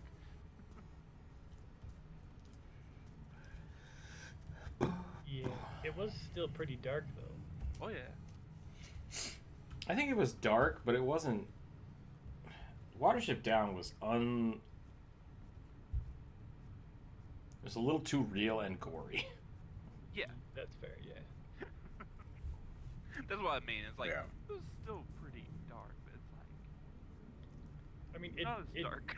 it did show Nicodemus being Ooh. crushed to death. Yeah, Jumper Rope, sorry about that. I was going to tell you, I don't know if those lids are microwave safe. So, yes, you should have taken the lid off. Melt.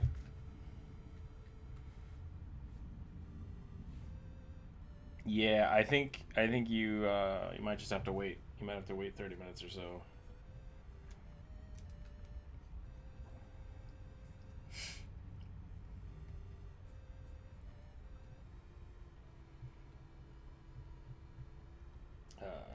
Yep. Pro tip, everybody: never microwave a glass jar with a lid on.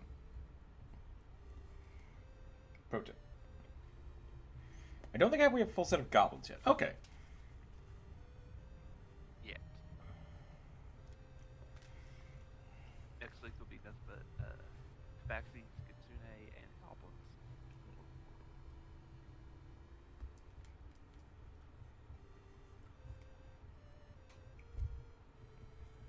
I still get at least one.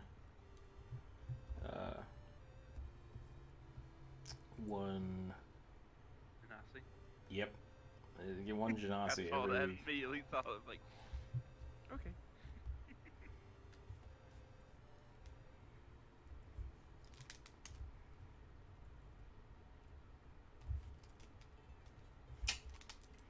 Yep. I feel bad because this morning I was thinking about telling you that, and I forgot. My bad. It wasn't me.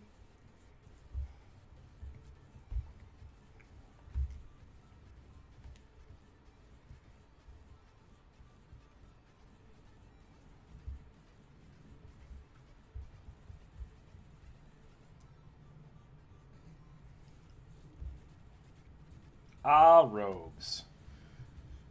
Not as annoying as chainmail, but still somewhat annoying. I think I accidentally turned him into the cheese pope instead of a wizard. So I might have to change this.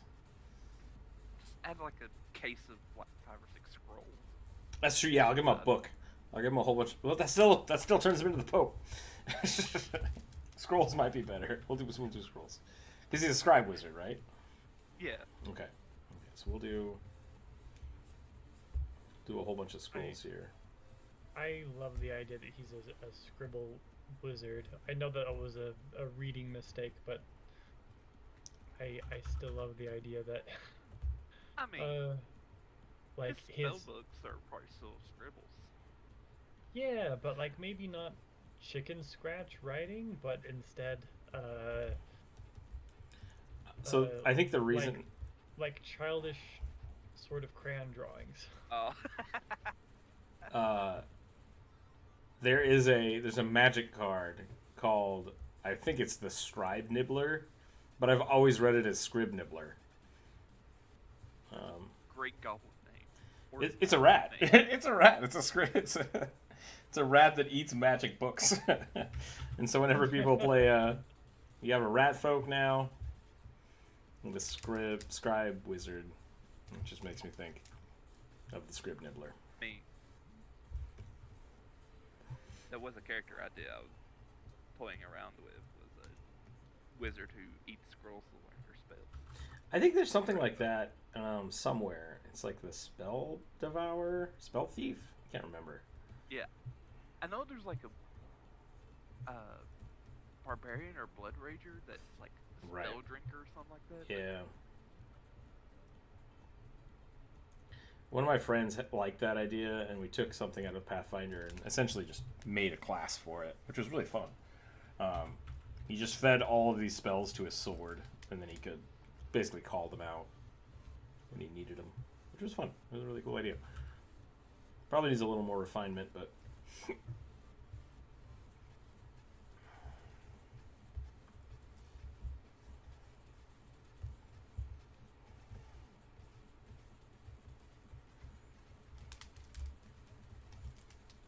think the closest I found it was the Elm Eater. Elm Eater? The Tome. Tome Eater, yeah.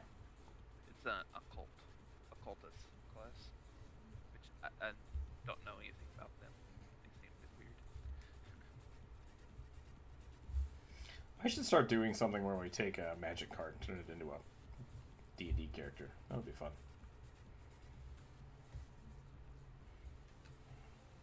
Start with the lion guy. Fucking no. Do a Johnny! Do a Johnny! I will buy an a Johnny card and I will burn it on stream. I hate that card.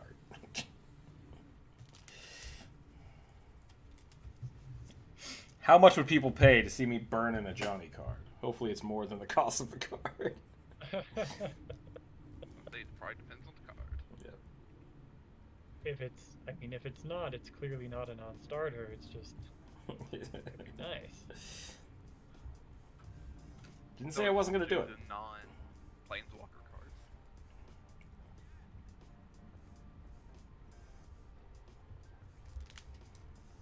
Rook burns stuff he doesn't like.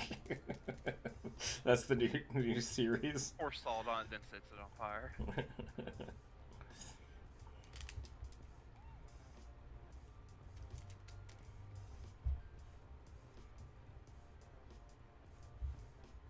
Rook with the side assault. Whatever happened to the side assault series? Still going?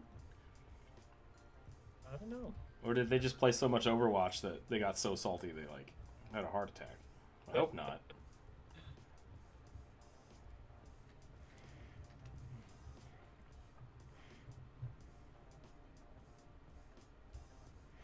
Whoa, I missed something in the chat here. Hold on a second.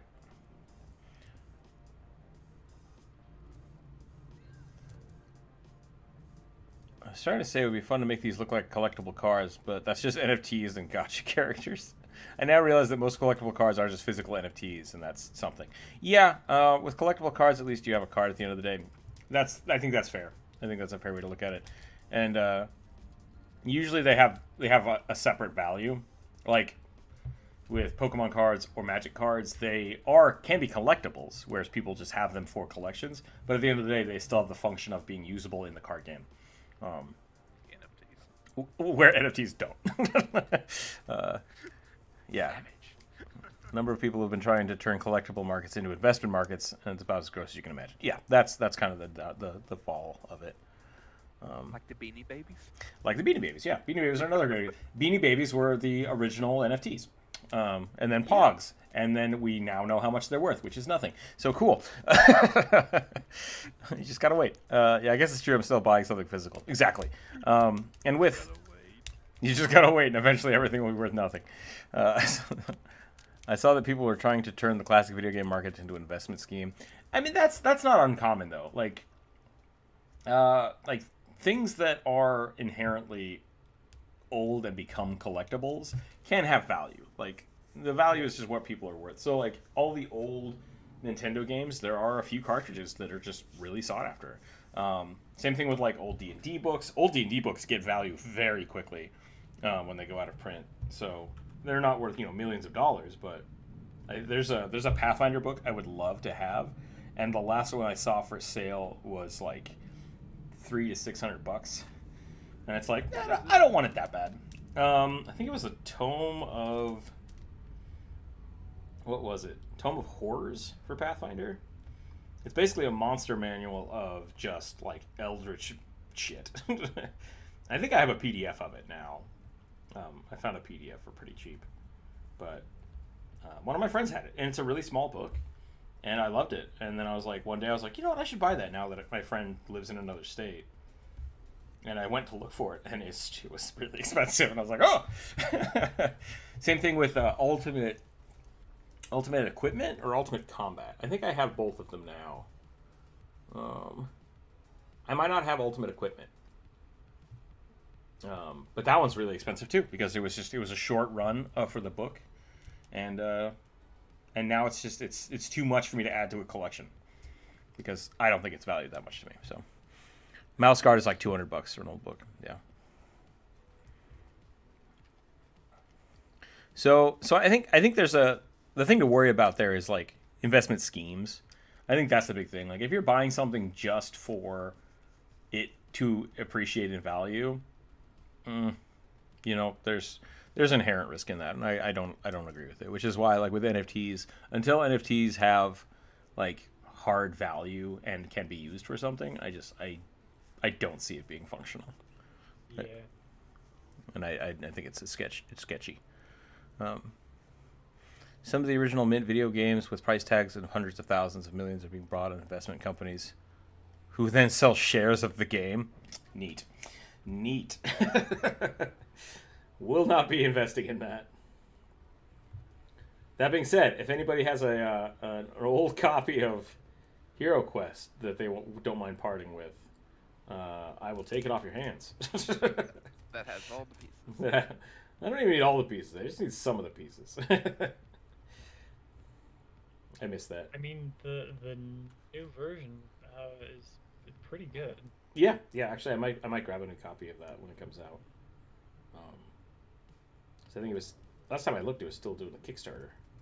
Did that actually get? I assume that got to go. Did I buy into that Kickstarter? I might have. I need to check now. It's been a while since I looked. I need to buy into this Kickstarter I saw a couple weeks ago.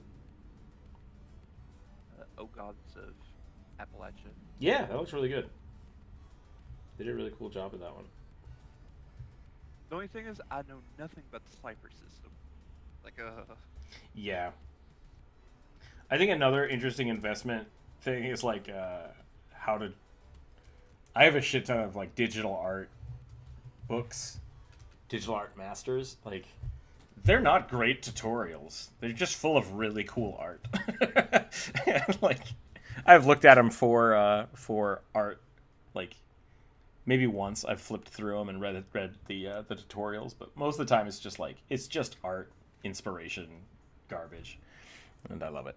So if you're enjoying those things, then anything is collectible if you enjoy it. Like that's the main important part. Yeah, but like it gets gross when you're buying it just because you think it's going to appreciate in value. Yeah, and I think that's not necessarily wrong for you to buy, but I think people see that and it becomes a scheme. Like people are buying it and then upping the price just because they want to make the money, and it's like it's not great. And that's why things crash. Yeah. Didn't they make a new printing of Hero Quest? I think so. Yeah, it's somewhere. It's either kickstarted already or about to be finished to get out there. I think that things like Beanie Babies, I think specifically didn't appreciate in value. They kind of became a scheme. Specifically because like they were marketed as collectibles. Yep. Yeah, I think if it's something that people genuinely like, genuinely react to, and genuinely has a following, then it's, in my opinion, much more likely to actually appreciate in value. Right. Everything else kind of feels really artificial to me, I think, and that's why it's gross. There's a good example of that is like Coca-Cola bottles. Oh yeah. Like Coca-Cola it understands that they have a brand and it's an interesting thing. So every year they make, like, here's the Christmas thing for this year, and so people buy those because they're like, oh, it's a collectible, it's a unique thing that only happened once. But it's like they have value, but there's not a huge demand for them, and so it really is based on people loving it and holding on to it. Because like the people that like those Coca-Cola products, like the glasses and the old bottles, they're not looking to sell it. They're just looking to collect it. And that's where the scarcity comes in, because a lot of those things just get thrown away because they're not intrinsically worth a lot of money. But to a few people, they become something to hold on to, and that creates a scarcity, which is cool. And I think trading cards can be like that. That's why I think it would be really fun to do like a trading card series here. And I've done a few little like dinky card backs and stuff that I've tried. And I might use those for monster stat cards. I think that would be really fun. I don't know if I'd sell them, though. I think I would just send them to Patreon members and then maybe have, like, if we ever get, like, a big chunk of them, then I might start selling, like, a deck. I think that would be fun. Yeah. But I don't like the idea of, like, selling individual cards as a trading card system. It's like, I'd rather sell them as a set of things that people can use, because then they still have the stat block, and then that's great. And that's what I love about it. So... How big do kobold ears need to be? Do kobolds have ears? I don't know if I ever draw kobolds with ears. Quick, go to the Be Right Back page. I don't think I draw... Nope, no ears. I tend to give them ears, just because I tend to give dragons ears. Yeah. I feel like that helps solidify the divide between lizard folk and dragon folk. Burning has an update. It's been funded, but still in production. Nice. Okay. To be fair, Beanie Babies never really marketed them as collectibles, at least not aggressively. It was more at everyone else in the media. Casually have a couple old bottles and stuff because they're cool. Yeah, exactly. Like, I think the other thing that happens with Beanie Babies is, like, yeah, most people that bought them because they were cute and they were something to have and fun. But they put numbers on the Beanie Babies, so they're like, look, oh, this has a tracking thing. You can see how many of them there are. It's like, great. Like, we're buying these all across America. There's a shit ton of them. And every now and then you'll see, like, those BuzzFeed things are like, this Beanie Baby is worth $50 million. It's like, somebody put that on eBay for $50 million. Right next to it, there's one that's $7. I'm going to go ahead and bet that there's a lot of $7 ones out there, because that one also is not selling. like there's a little bit of I had a cousin chicanery going on there. For the longest time, for their birthday, they would get Beanie Babies. Like, their uncle would come in and just give them, like, 10 different Beanie Babies, and they have this, essentially a tree, a coat rack in the room that had just nothing but, like, hundreds of Beanie Babies. That's awesome. It was kind of ridiculous.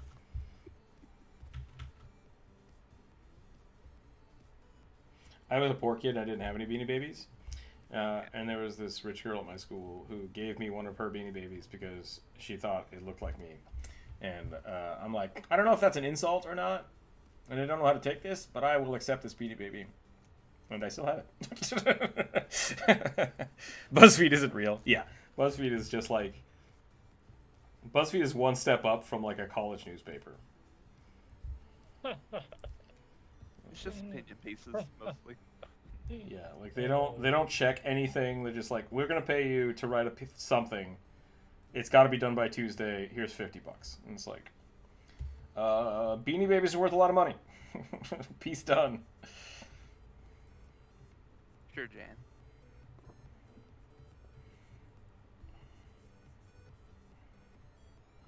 We did definitely turn into a salty stream again. Rook Trash is on BuzzFeed.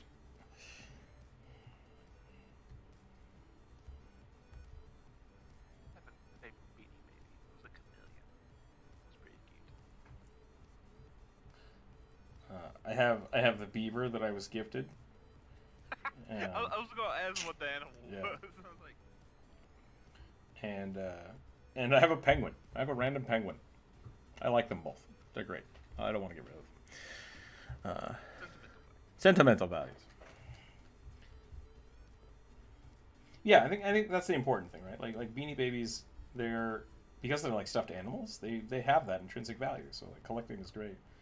But there were definitely people out there that were just like rushing out to buy them because they knew they'd be worth thousands of dollars, and it's like, are they though? Like, I don't understand it. I'm not gonna pay $1,000 for a Beanie Baby. Yep.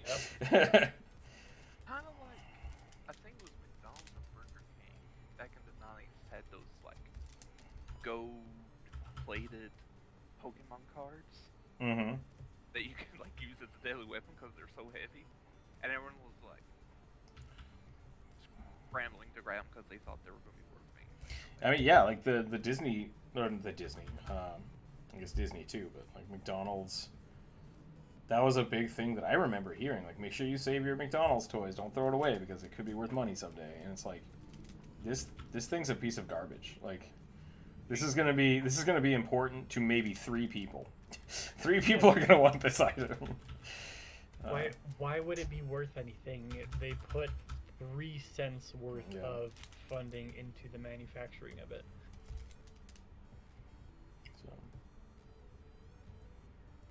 But I think that's the other thing to think about is like, yes, these Beanie Babies might be worth something, but most likely one of them is going to be worth something to somebody, and so that's the scarcity, right? Like, how many of them are there versus how many people are going to want them, and that number has to match up to make a lot of money.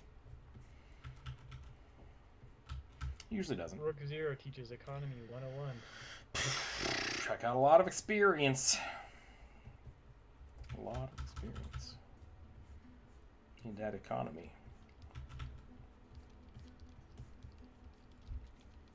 Let's talk about the prisoners. The prisoner's dilemma. Everyone get out your books. That's always a fun one. Never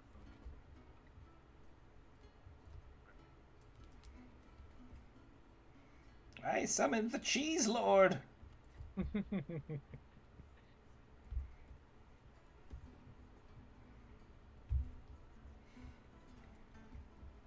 You know, a wizard would just be like writing down his the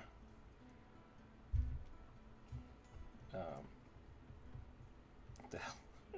Using arcane writing to write like a grocery list. 15 eyes of newt, new raven, because the old one ate all my eyes of newt. A new will of Gouda. More cheese.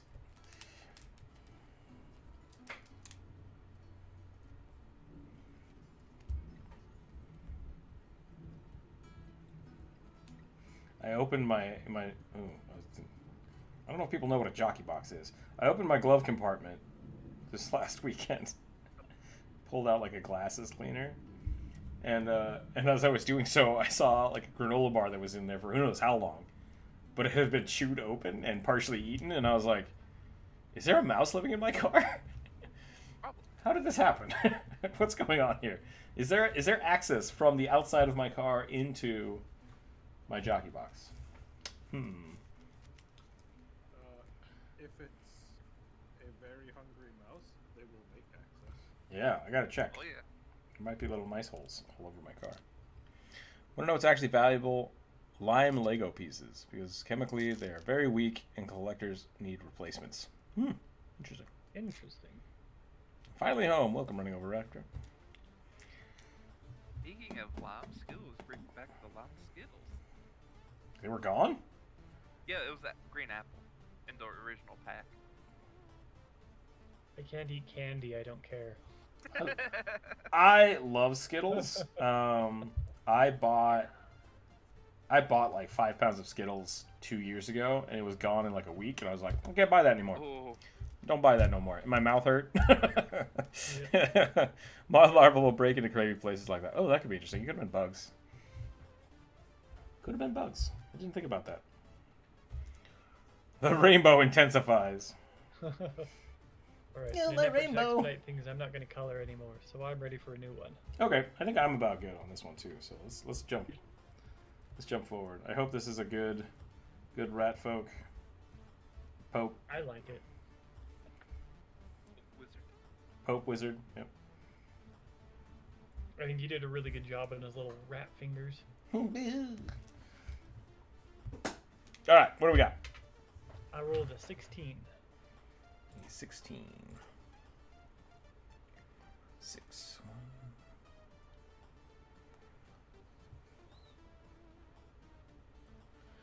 A mouse barbarian. That's pretty good. The very best Nathan. A mouse barbarian. Oh wait, let me make sure that doesn't say moose. No, it's mouse. Mouse barbarian.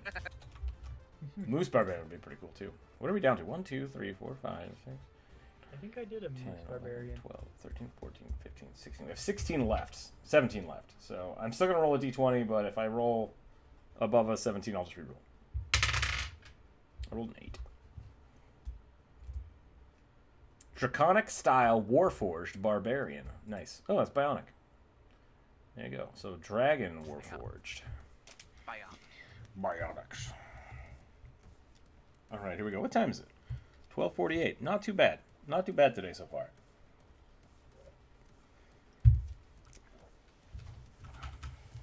Dragonborn Warforged. Dragonborn Warforged.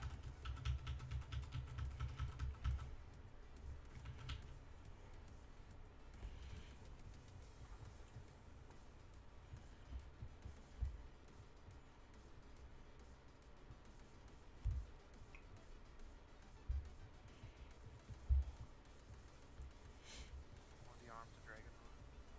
Just like a dragon head and a breeze box. There you go.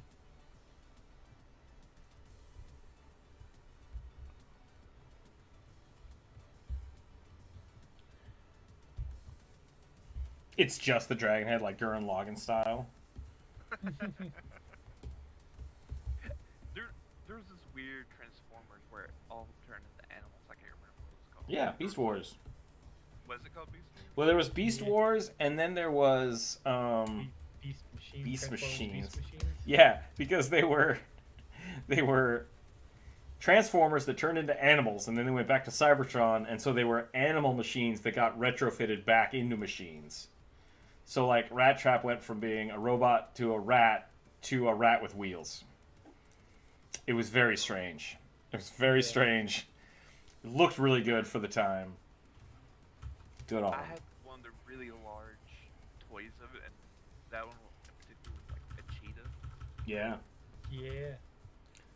It also had, Cheetor. They were Cheetor. they were real creative with the names. I had a couple of those. Which one did I Had a have? dragon one. That's why I was bringing it up, because there was like a dragon villain. Yeah, that was Megatron. Yep. Oh, okay. He Megatron. went from being a T-Rex to being a Mecha T-Rex to being a dragon to being a Mech Dragon. That's how evolution. Yep. Yeah. One of my favorites was, I don't remember his name now, but he was a griffin,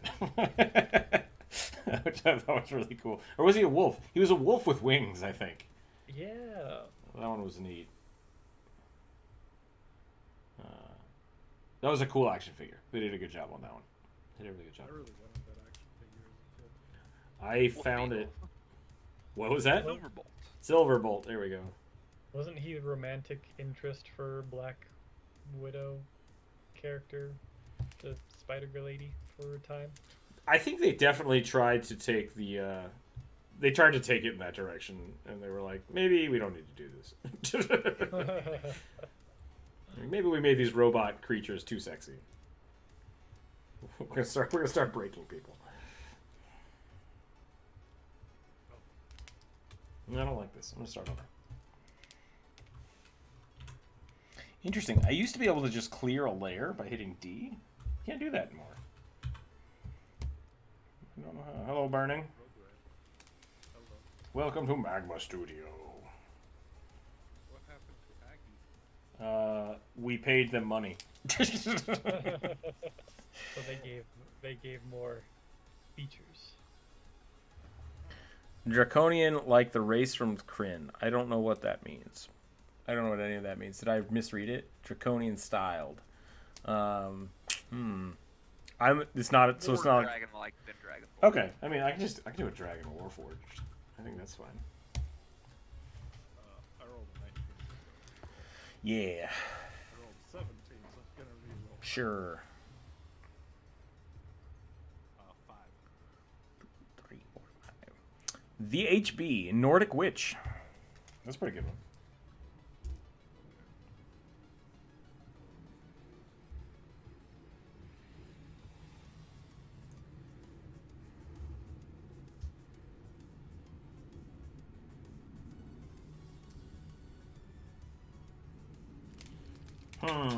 Trying to decide on a dragon shape.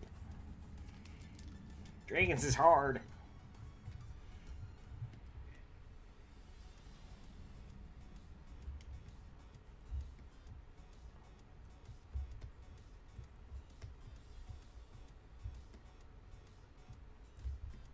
I went to look up some reference, and half of these are just job chicks. It's actually a Northic. Northic? Not a Nord. Did I read it wrong? There It's were- Northic. I originally thought it says no thick witch, and I'm like, that's rude. And then I was like, oh no, it's something different. I should probably zoom in. Alright. Notic. No thick witch. There you go. No It's thick according. witch. That's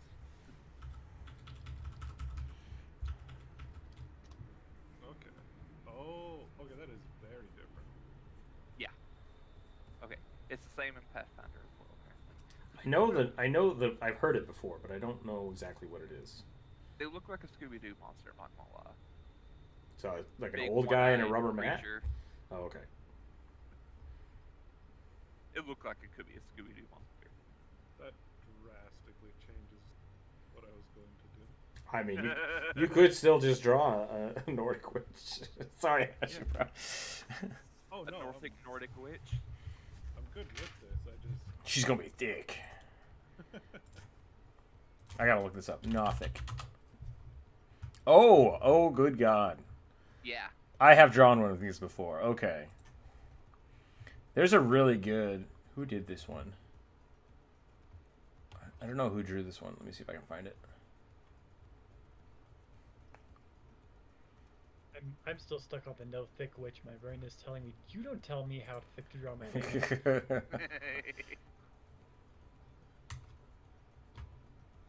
I do what I want.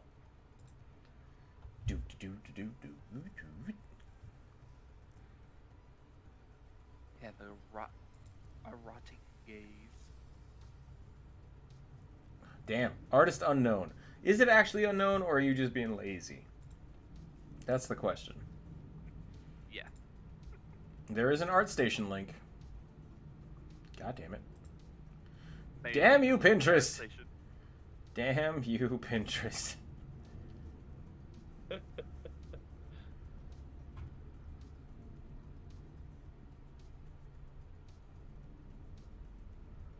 I'm gonna follow. Corey Trago. Erdner? Trago Erdner? Nice job, Corey. This is great.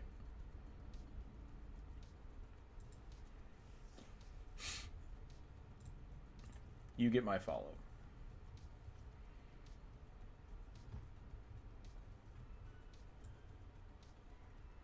Share the link. I'm trying. Oh. Doing my best. There's a Nothic on here somewhere.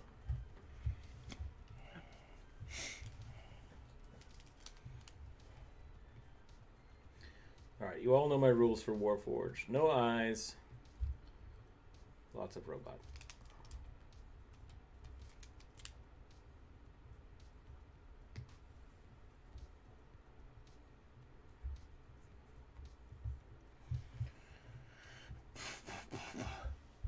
K. Armis. Basically wing-tailed dragonborn. Got it.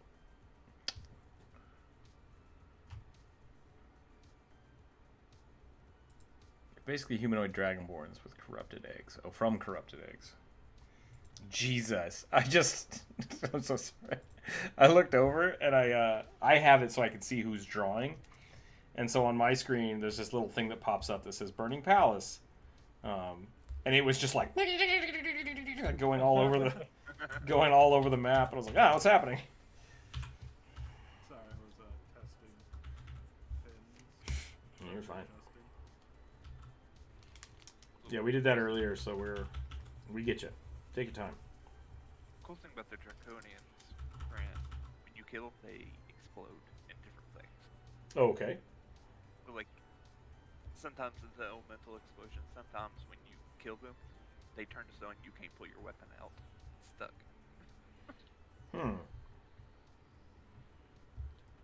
So not pinatas. No. You said they explode into different Some can be. things. Just not pinatas full of candy. Maybe pinatas full of flame or electricity. Mine was full of gold coins. That's amazing. Mine was full of acid.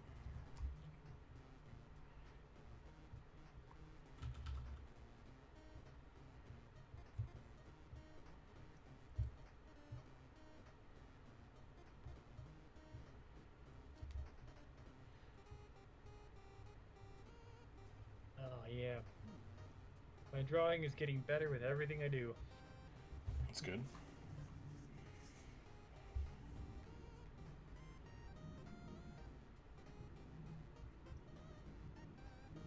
Triceratops. I think I'm slowly sliding over away from stuff. Posture check. I'm free. Okay, I'm free of Twitch. for now.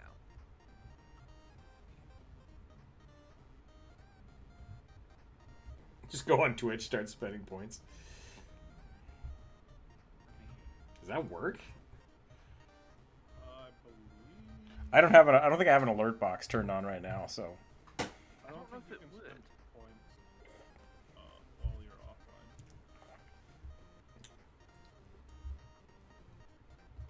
When you used to have the gambling bot thing set up, that Mhm. you could do offline.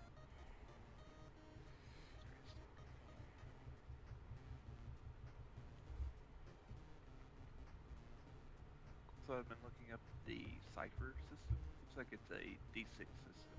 Okay. Wait, never mind.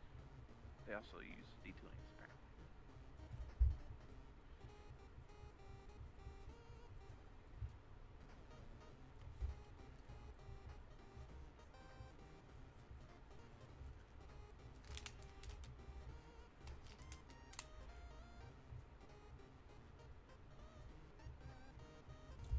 Well, I forgot to talk to Jonas about playing D&D tomorrow. But I will wait.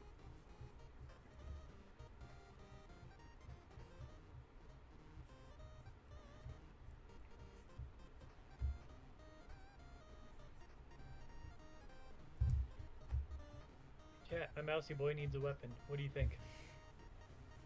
Part of me is really tempted to do a Cheese knife? Did you say these nuts? I said cheese knife. Oh, cheese knife. I mean, cheese knife is good, but I was gonna say a one of those cocktail like plastic swords. All of them. A cocktail sword?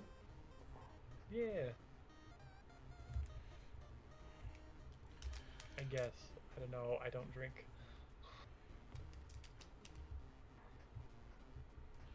I mean, I don't know. Yeah, I don't know if those have a name. It's cocktail picks. Yeah, because it's just a pick. It's a skewer. But I don't know if they have different names for being fancier. You know, a rat trap that he swats people with. They're also an artificial raid made to fight in the Dragon War. Of course they are, though. Wait, so they're just Dragonborn. Or proto-dragonborn. Yes. Proto-dragons.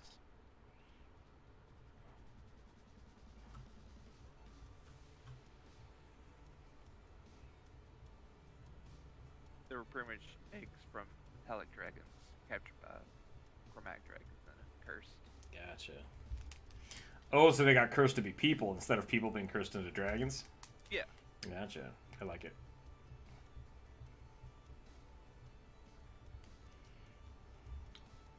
Ugh, being cursed to be a person. Can you imagine? That's worse than a were curse. Opposable thumbs. Now you have to deal with humanity and all of their cultural shit. I mean, they were still thoroughly like dragons. Oh yeah, I'm just making a joke. I do know someone, I saw someone portrayed their draconic sorcerer.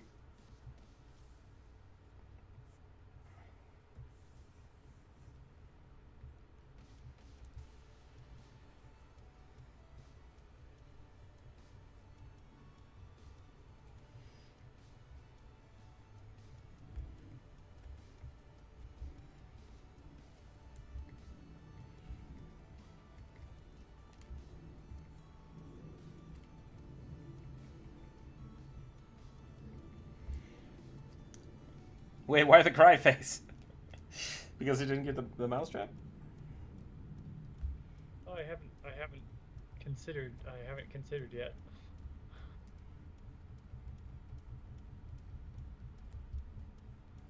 I'm still looking for something better than a cocktail pick. It's a cocktail pick that shaped like a sword, but then has an axe at the end. They're the OG Dragonborns, yeah. It's a cocktail axe. No, the comment about people in were curses. Oh, okay. Oh. But what if you were like, yes, I want to be a were creature, and they made you like a were hippo?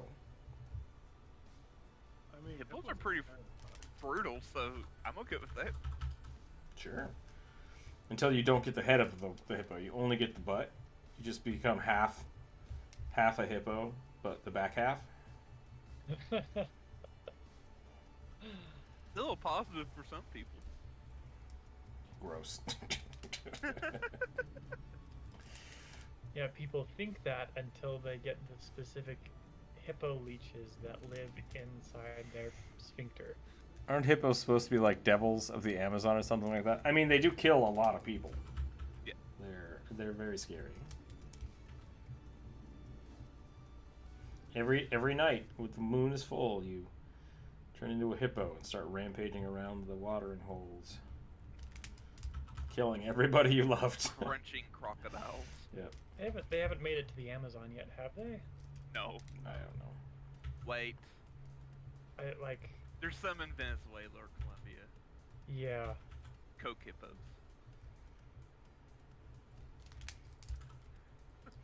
I just remembered- Weren't those pet hippos though? Yeah. Yeah, They they got got loose and naturalized to the Colombian or Venezuelan environment.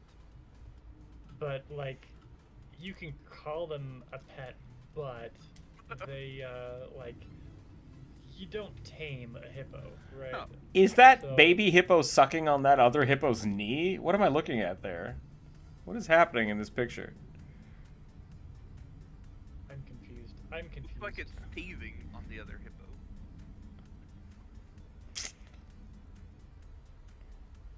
That's still a cool Anybody picture. who's not in the Discord, you don't want to be here. Where hippo would be saying. I'm just saying. It looks like Twaret, an Egyptian god.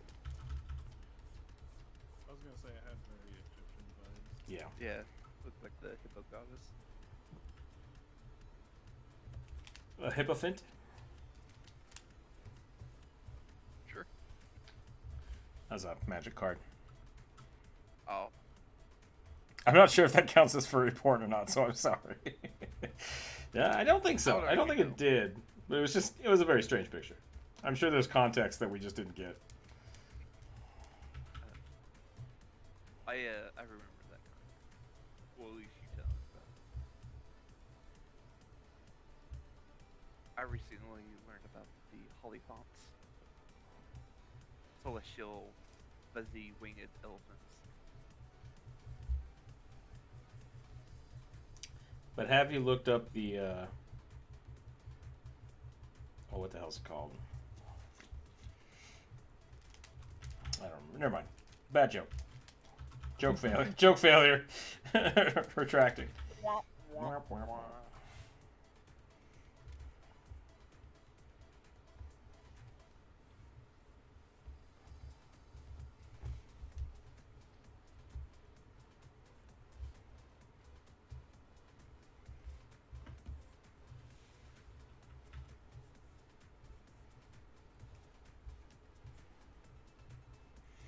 Sorry for the post in Discord. As a Discord, everyone can join. Thank you, bro. You didn't have to do that. You're fine. You can post stuff. Besides spoilers, if you're not sure. Honestly, jokes aside, It wasn't bad. No, it wasn't. That Yeah. It was just weird. It was so weird. Confusing. Yeah. It looked like a large hippo deity raising baby hippos, and one of them may or may not have been biting its knee. And that was the confusing part. It's like, why? Why is that happening? Well, makes sense considering it's which god it is. So Yeah, and I mean, as hippos go, like, you know, with a mouth that big, everything's gonna go in it eventually. Like, you're gonna eat one of your friends one day on accident. Nom, nom, nom, nom, nom, nom. Or on purpose. Or on purpose. You keep seeing all these things like, oh, those birds, they're so cute, they're helping the hippos. Like, they're playing a dangerous game. oh yeah, especially the ones that like jump and land in their gaping mouths. Yep. Ooh. Now, are they playing a more or less dangerous game than the birds who clean croc? Who what? Oh, they clean the crocs? That Yeah, hippo is devastating. Bundle of death. It's an adorable bundle of death. We should do a hippo version of Mayonnaise one of these days. Wow. Blah, blah, blah, blah, blah, blah.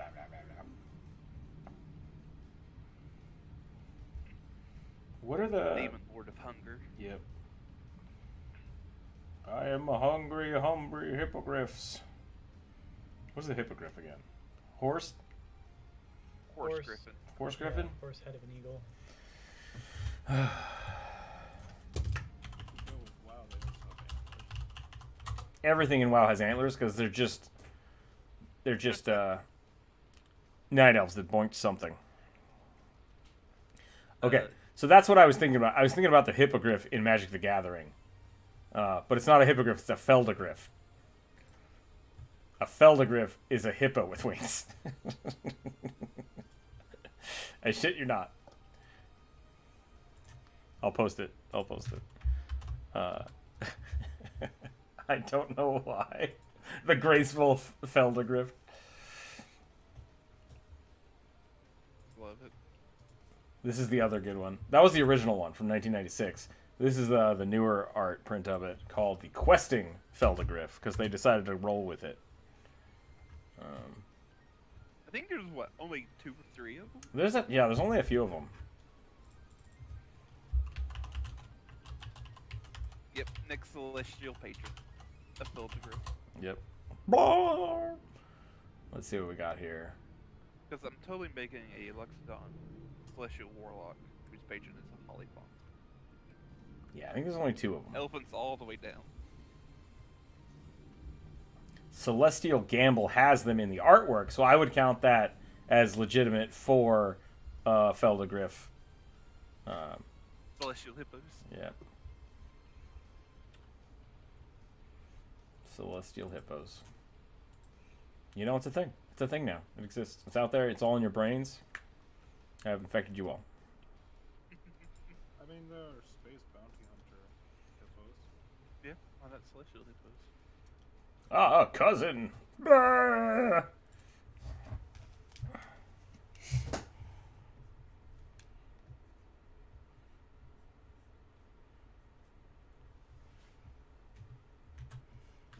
This is going very slowly, but it's getting there. There you go, Druid. Doing a little more techno-organic for this one than I normally do.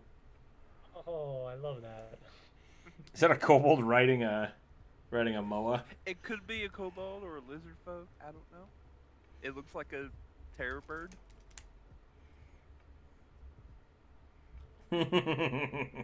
Spoilers. So good. I'm so excited What- for what is tonight. that? Nothing. If you don't know what that is, shut up.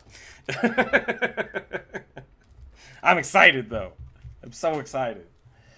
I from some comic book. I know that. I think I recognize the back of that person in white. I know what I'm that's so from, excited for it. That image alone has actually made me excited for the show. Yeah, I'm really, really excited for it. Spapa Boilers! It's gonna be great.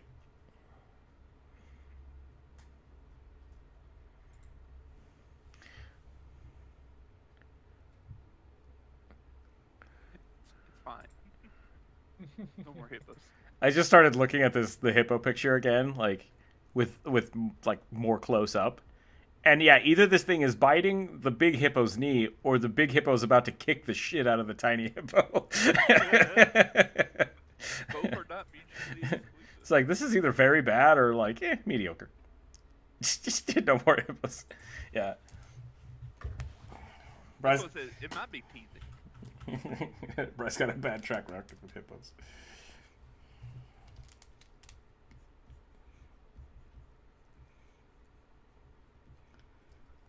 Having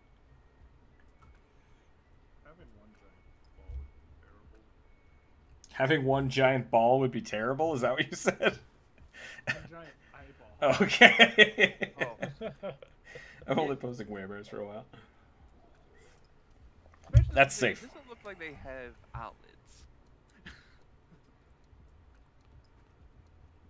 Can I get robotic dragons? Preferably, probably not banging cars, but if that's the only thing we can find. I tried to explain that phenomenon to a bunch of PhD researchers. They were all very concerned. They probably should be. I was like, gotta pay for college, you know? Don't king shame. Is that a werebear or is that a robotic dragon? I can only see the butt. We've made it very aerodynamic and then gave it feet.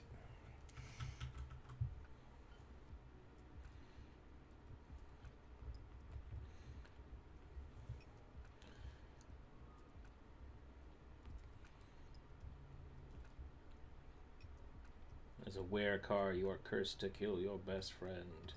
Oh no! Why'd you go? That's Futurama. Car movie? I don't know. There's a really old one, which was... Oh no, what was it called? I almost said Death Proof, but that's not right. Murder Wheels.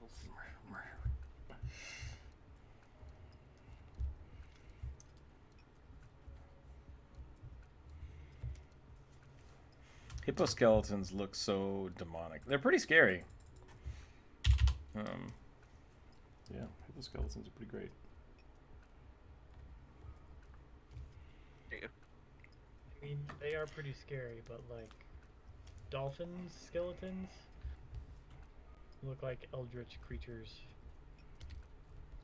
Match their personality. One of these days I would like to do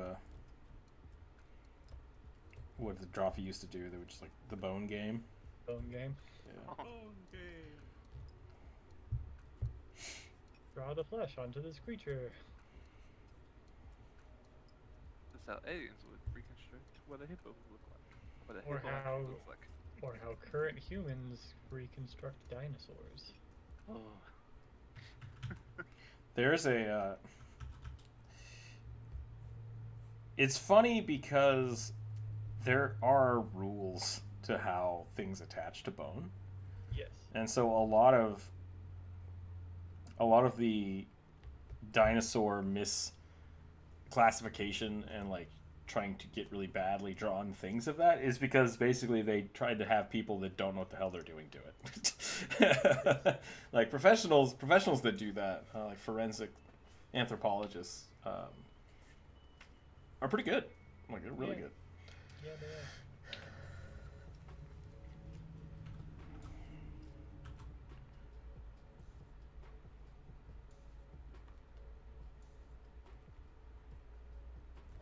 I don't know how much of this Dragonborn I'm going to draw. It's got a little Godzilla going on right now. Mecha Godzilla. Forgot I wasn't supposed to color this. Oh no. Just because I didn't want to take another hour on it. Whoops.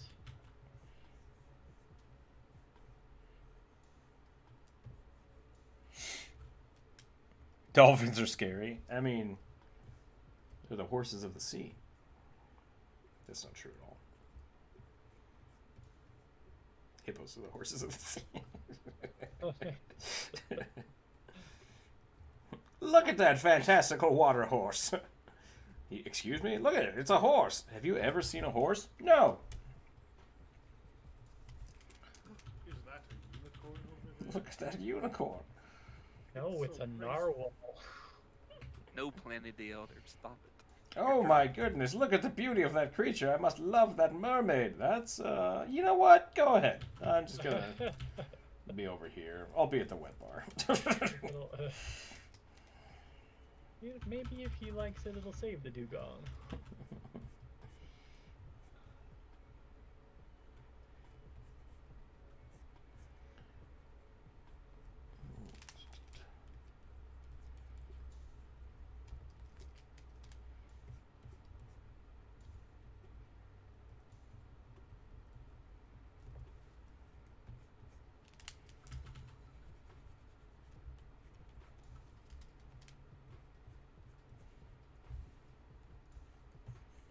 I do like the theory that unicorns were just rhinos. So, Rook, do not look at this gift that's getting ready to be shown. Why? This is only for Oh. a druid, because it's spoilers for you. See, that makes me want to look at it, though. You should have just sent it to Druid. No. Oh, And now I awesome. gotta look at it, because I don't know. I don't even know what you're trying to Okay. spoil. Okay. Muscle. Muscle my subordinate. Oh. I don't know what that is, but I'm excited. I like the dinosaurs have tailbones forming a horn until there's someone who's going to put it together. Interesting. Everything that is smart is scary? I mean, I guess. Gary. Or at the very least, mean and aggressive. I would say of animals that you would think would be scary, elephants are surprisingly not. Yeah. And then there's Well, it depends on how horny a young bull elephant is, Yeah, I was really, gonna as to how scary it is. Okay, yeah. Obviously, there are points that a 4,000 or 5,000 pound animal is going to be terrified. I just gotta say, getting eaten by a giant whale is like top of my list of things not to do. You don't want to pull a Jonah. Yeah, no, that's not good. Like, if I'm swimming in Baleen the ocean where whales. there could be whales, I'm bringing dynamite with me. Like, I'm done.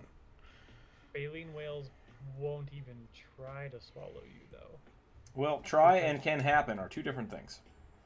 I mean, they can't swallow you. Both of them can. You get in their mouth and you can't go any farther. Yeah, I mean, an orca could swallow you. Yeah. It'd just, chew you up first. Not on But- board. Those are orcas. So, They're evil dolphins. what the hell are we? Humble squid are terrifying. Now that I will agree with you. And part of that is because I don't know their intelligence level. Like, they could be very smart, but like, how smart is a fish? So, it's up in the air. It's up for debate about how. I don't want to tangle It's with them. fairly intelligent. So I don't know about squid though.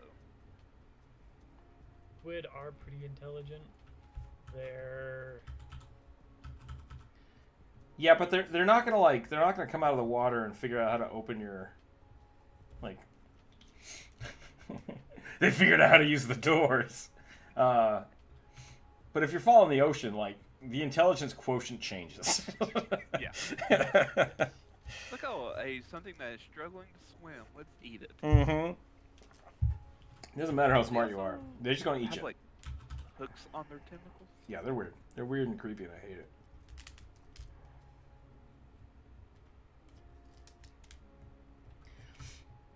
But then there's also the Dumbo squid. It's Which an is adorable. octopus. Dumbo octopus. Oh, Right? yeah, Oh. it's an octopus. At least I'm pretty sure it is. Actually, just recently watched Jeremy Wade's TV show on the Humble Squid, so it's still pretty fresh in my mind. They're terrifying. Yep, it's a Dumbo octopus squid. It's a Dumbo octopus squid. Those are two different things. No, what I was thinking of was the Dumbo octopus. Oh, okay. It's the fish bird. Which, well, what is it?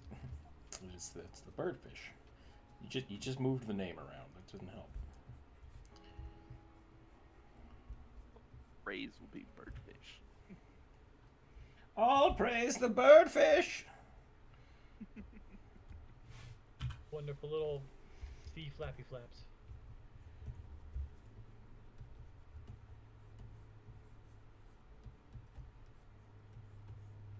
Although I will say I will never forgive Stingrays for what they did to Steve Irwin.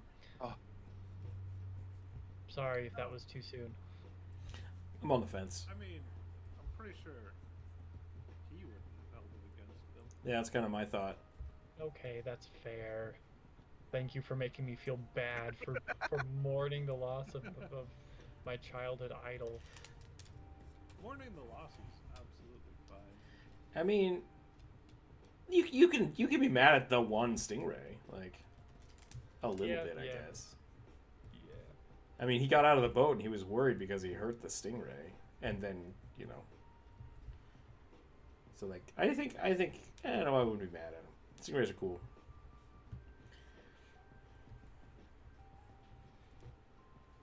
I mean, manta rays are cooler, but yes, stingrays are cool. Don't step on them. No good. No.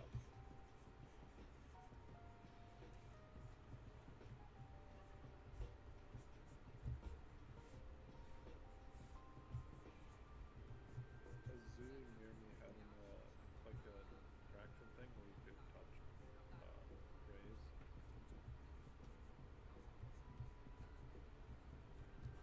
I hate those. I was just terrified, so I never went up to him. No, like, sorry. Let me rephrase that. Like, I think that's really cool. I really think that's cool. But like, if you go to the Seattle Aquarium, they have touching tanks where it's just like, you can molest this starfish, and I always feel so bad. So it's like, Or this poor horseshoe crab. yeah, this poor horseshoe crab is just being like poked. Manhandled. Yeah, manhandled by dozens of annoying children every year, and it's like, I want them to learn about stuff, but that poor stupid creature that has no idea what's going on. Gonna get eaten. Oh, I guess it did. Gonna get eaten. It's just like, that can't be good for the starfish. Yeah. Or they're there so long they just become desensitized to it, and eventually they're gonna get eaten by a seagull. It's just gonna wander in and be like, no. It's gonna be like, this is fine. It's better this way. It reminds me of the aquarium in Japan during the Backstreet Boys reunion tour. Mm-hmm. They would set up like big screens as far as Zoom meetings so people could see the eels because they were people shy. Oh, interesting. And so like them getting used to people allowed them to kind of come out of their little holes. They were not like moray eels; they're these little thin, dopey looking eels. I'm gonna be honest. I went to sushi for the first time in like 2 years, a week or two ago, and I had some eel. Oh my god, it's so good. It was so good. Eel is delicious. I've yet to have eel. It's like, hey, you know what? You're real ugly and kind of you're minding your own business. I'm gonna eat you. You taste real good. It is basically just all umami. Yeah. only ever had tuna and mackerel. I made this dragonborn real beefy. He real beef. I think I'm done with this no fit kit. I don't care about blockchain squids. Wait, what? What about getting killed by a raven with a grudge? I mean, yeah, don't piss off the ravens. I don't Or know. any corvid bird. It's not going to be one raven that comes at you with a grudge. They're going to get their friends involved. They're gonna get the mob.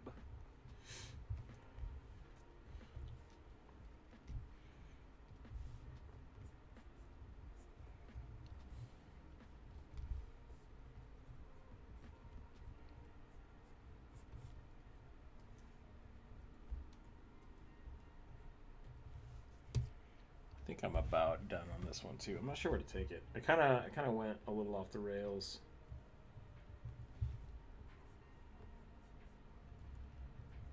Yeah, same.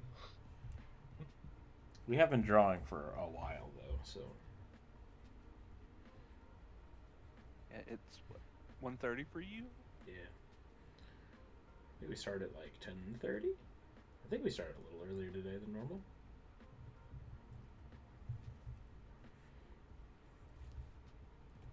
I'm debating whether or not to give this little mouse a big human molar necklace. Just one big tooth. Yeah.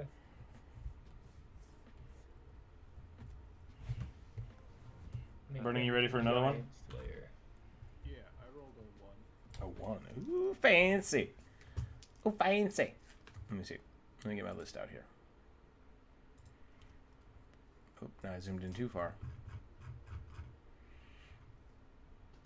A high elf with battle scars and S Mike flare growing on its arm. I think it's supposed to be and a mind flare growing out of its arm. Are the scars from the mind flare? Like, did it actually accidentally like impregnate its shoulder? Is that what happened? Take that how you will. That was by Esben GSA. I'm thinking of the first Hellboy movie. Right? Yep. So, because of a certain game that everyone's been playing for the past month, I think I like my Eldritch Horrors being bug-like now instead of squid-like. That don't make no sense though. Bugs are unique to the material. I'm just kidding. It's totally legit. Okay. I know you're joking, but I could imagine the glasses just being Let something me tell you about Eldritch Horrors. Actually, else. Cthulhu has a three-pronged noodle boy. I like the equation. Like, that's not the way. How did you do that? I like the comparison of like eldritch beings and sea creatures. I really love that because like that's the best way my mind can grasp is from like seeing something from the deep ocean but in space, which also terrifies me more because like if we're ever like exploring Mars and then a giant squid attaches to the space, like I'm not going into space. That's it. It's like I don't care. The planet's gonna blow up. Cool. I'm staying here. I'm not going into space. Like that's enough. Now, boys, settle down, or I'll post another hippo goddess picture. I may do it. Really like. I dare you. I also really like the Eldritch Horrors being deep sea creatures thing, specifically because like most creation lore is something about the gods like separating land from the ocean. Like basically everything was water or underwater before the gods organized the world. Yeah, that's an interesting way to look at it. Turtles all the way down. From that point of view, it makes a fair amount of sense. I think I want the head to be. I wanted these to be like glass spines, but it might just be fire at this point. It might just be like. From Halo? Yeah, a little bit like the Needler from Halo. But I think I might I guess just. that's what it's called. I don't know. No, it's called the Needler. You're right. You got it.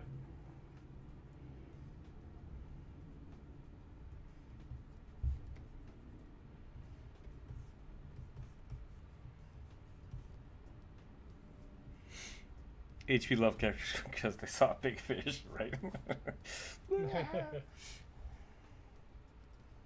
Partially because he was terrified of the ocean. He was terrified of Everything. Except, like, so something that's interesting is, I think Lovecraft also had a little bit of, like, distance issues, right? Like, if Cosmic Horror was written today, it would be you travel to another planet and you find something. Like, that's happening. Yeah. Like, that's the way it's gone. But in Lovecraft's days, like, going across the ocean took so long that it was like, you go far away, like 2 or 3 days. Like, that was a big distance. Distance was different. So you would go on trips for months at a time, and, like, even Gulliver's Travels. I think Gulliver's Travels is really interesting if you ever actually read it. It's slow. It's super slow. But essentially, like, he goes home and he gets bored. He's like, oh, yeah, you know, I had a kid or something. My wife's cool. I'm going to fucking explore the world. And he goes on a boat and just, like, finds these wild, just unimaginable places where giants exist and then other places where little tiny. And so yeah, Lovecraft being like, what if a big fish monster, there's an island where there's a fish monster that could eat the whole world. It's like, but he lives on the world, right? He's like, well, no, he's dreaming the world, but you can go to the island where they're at. And he's like, kind of. It's like, it doesn't make any sense. But if you Quickly could, falls apart if you yeah, exactly. think too hard about it. We're just all a part of his cosmic dream. Like, so he's dreaming inside of his own dream, inside of something else neat. But then you look at something, comprehensible, yeah. like Christianity. But then you look at, like, the new Marvel movies, right? And it's like, shit gets weird real fast. Like, scope is just, doesn't make any sense. Yeah. So yeah, I kind of like that kind of stuff where the oddities are still being looked at through the limitations of the person writing the story. And so it's cool to see that evolution over time. All the way up to, like, if you get, like, a 10-year-old and you have them read a Lovecraft novel, they're like, that's not scary. And it's like, exactly. Like, your brain has been exposed to much weirder shit by now. Can you imagine if Lovecraft saw the internet? Yeah.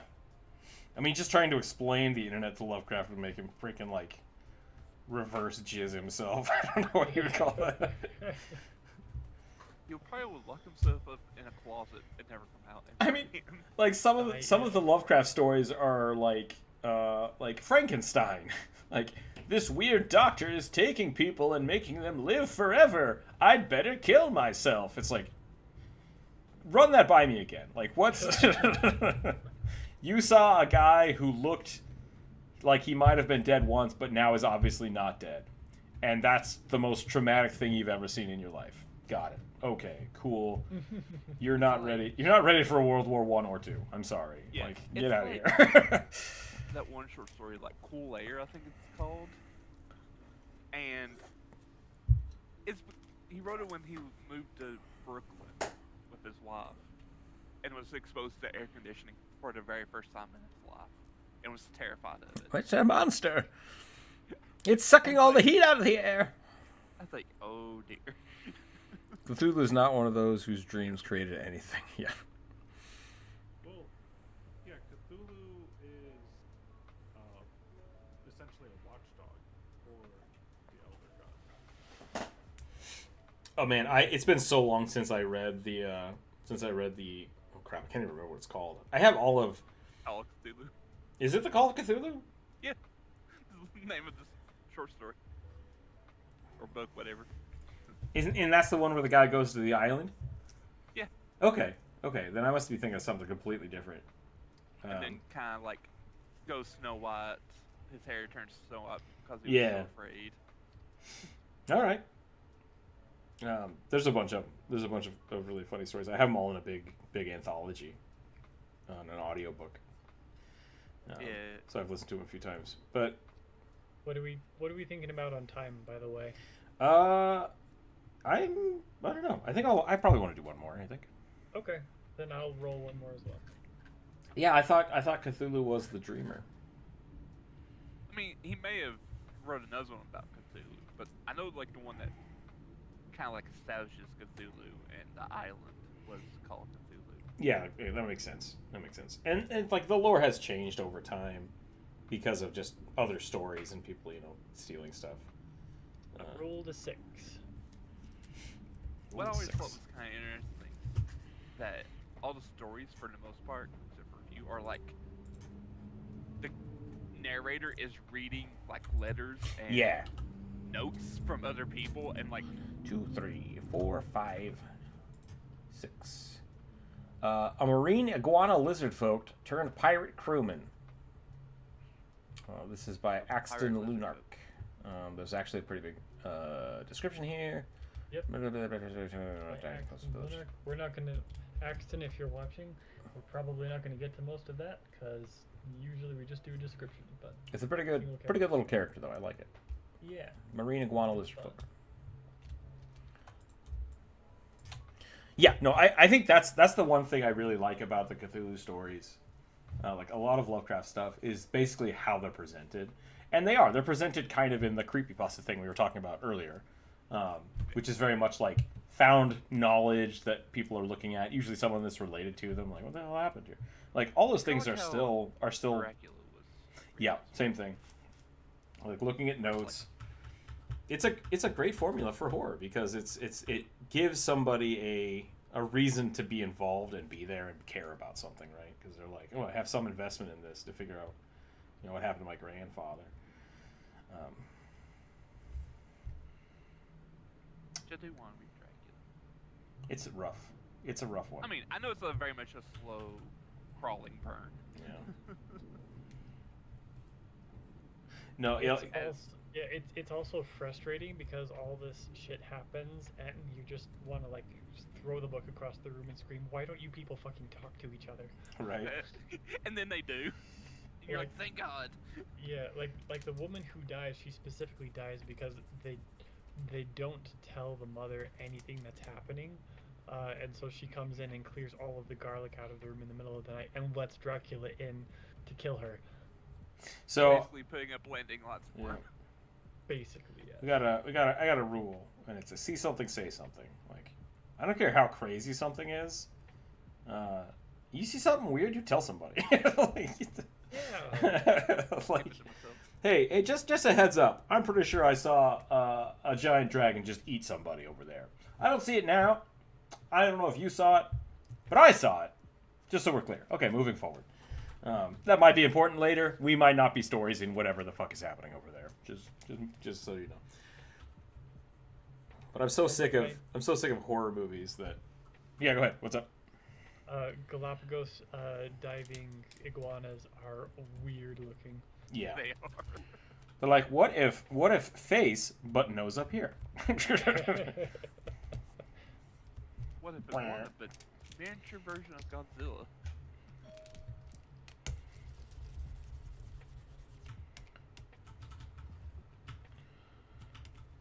Have you read the entire Lion and the Witch series? I have not. I watched the movie, and then people started talking about it, and they were like, "Lion is Jesus," and I was like, "I don't care. I'm good." I never watched or read the rest of it or watched any of the other movies. So Yeah, there's like 5 or 6 books in the series. Yeah. So I've gotten like quick snippets of things, but I never got into it. I don't know if it's good or not. If you enjoyed it, great. I have not seen anything about it. I think I'm good on this dragon barbarian. I was gonna give him an axe, but there's not a lot of room. And that's okay. Yeah, I've read all of them, Bri. I really enjoy Voyage of the Dawn Treader. I think it goes to some interesting places. It also doesn't make a lot of sense. What if your level of weird has been skewed from the norm? Yeah, it's much different than most. Yeah, that's fair. That's a fair analysis. But like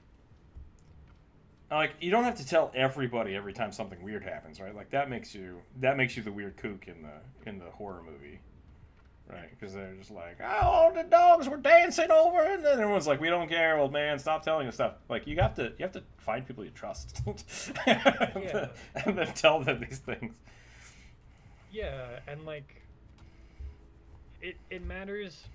The terms you couch things in matters as well. So like if you see something weird to happening, to be like, just so everybody knows, like, I saw something, I don't know exactly what that means, I don't know what's up, just like everybody, you know, maybe be aware of our surroundings, and maybe me, because I don't want to be the thing that brings the whole party down in this life or death situation. Chicken Little.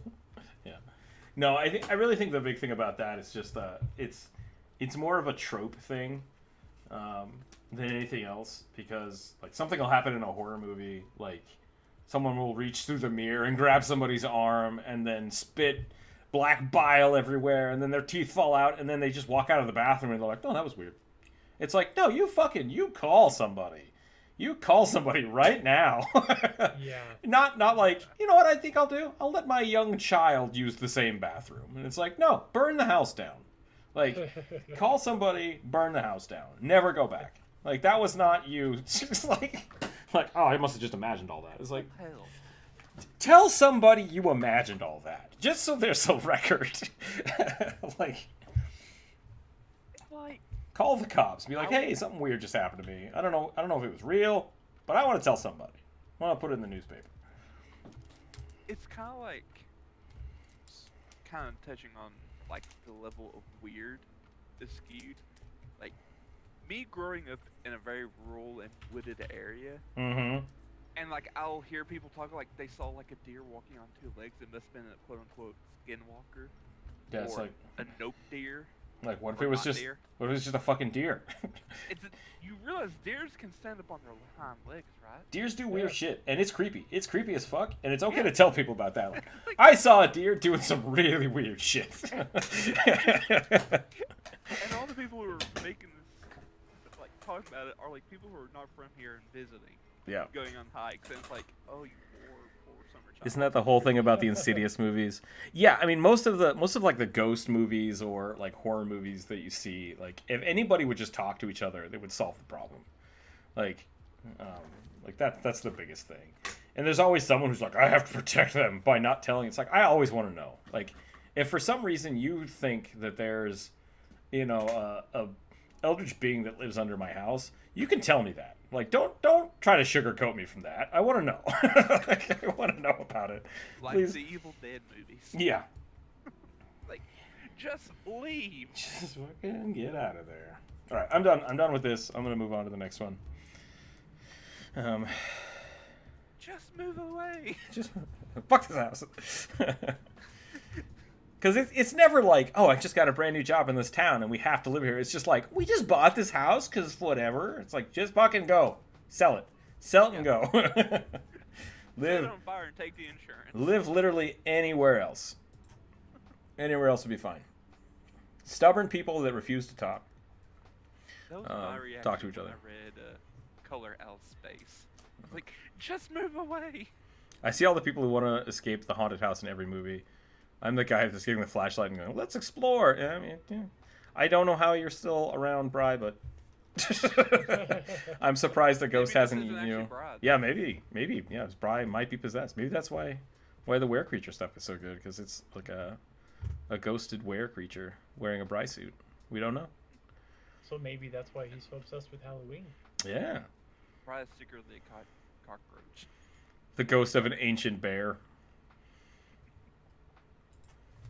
Blah. That lived orange. Blah, blah, blah. I'm not possessed. Moves the body back further under the bed. One time I thought I saw something outside my window. Turns out someone was walking around my house. Definitely glad I talked to people. Yeah, exactly. She's like, oh, I saw something spooky. Like, the spooky thing is that there's probably a real explanation about it, and you should probably get that checked out. I remember... I don't need to talk about horror movies or horror stories. But I think that's the funny thing is, like, people will tell horror stories and be like, yeah, there's got to be ghosts. It's like, or it could have been a dude. Like, which is scarier? Which is scarier, that it was a ghost or that it was a dude? It's terrifying. Which is... All right. I'm rolling the dice. I don't think I need a D20 anymore.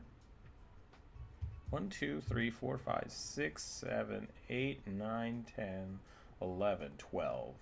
I'm going to roll D12. Do I have a D12? I do have a beautiful metal orange D12. Let's see what happens. The best shaped die. I do like it. 9. 1, 2, 3, 4, 5, 8, 9. Dr. Random, a kobold ranger with a slingshot. That's a pretty good one. That's a pretty good one. So many rangers today. How about the craft? Witchcraft? I mean, what about it? How about it? Big fan of making spooky experiences known to more than one person if possible. Yeah, definitely. It was like when I got towed by this car at college that was playing creepy ice cream truck music and had clowns in it.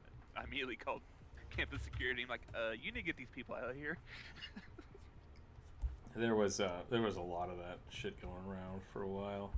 Yeah, I happened to be at college during like not so much the apex of it, but like when it hit my area, it was really big.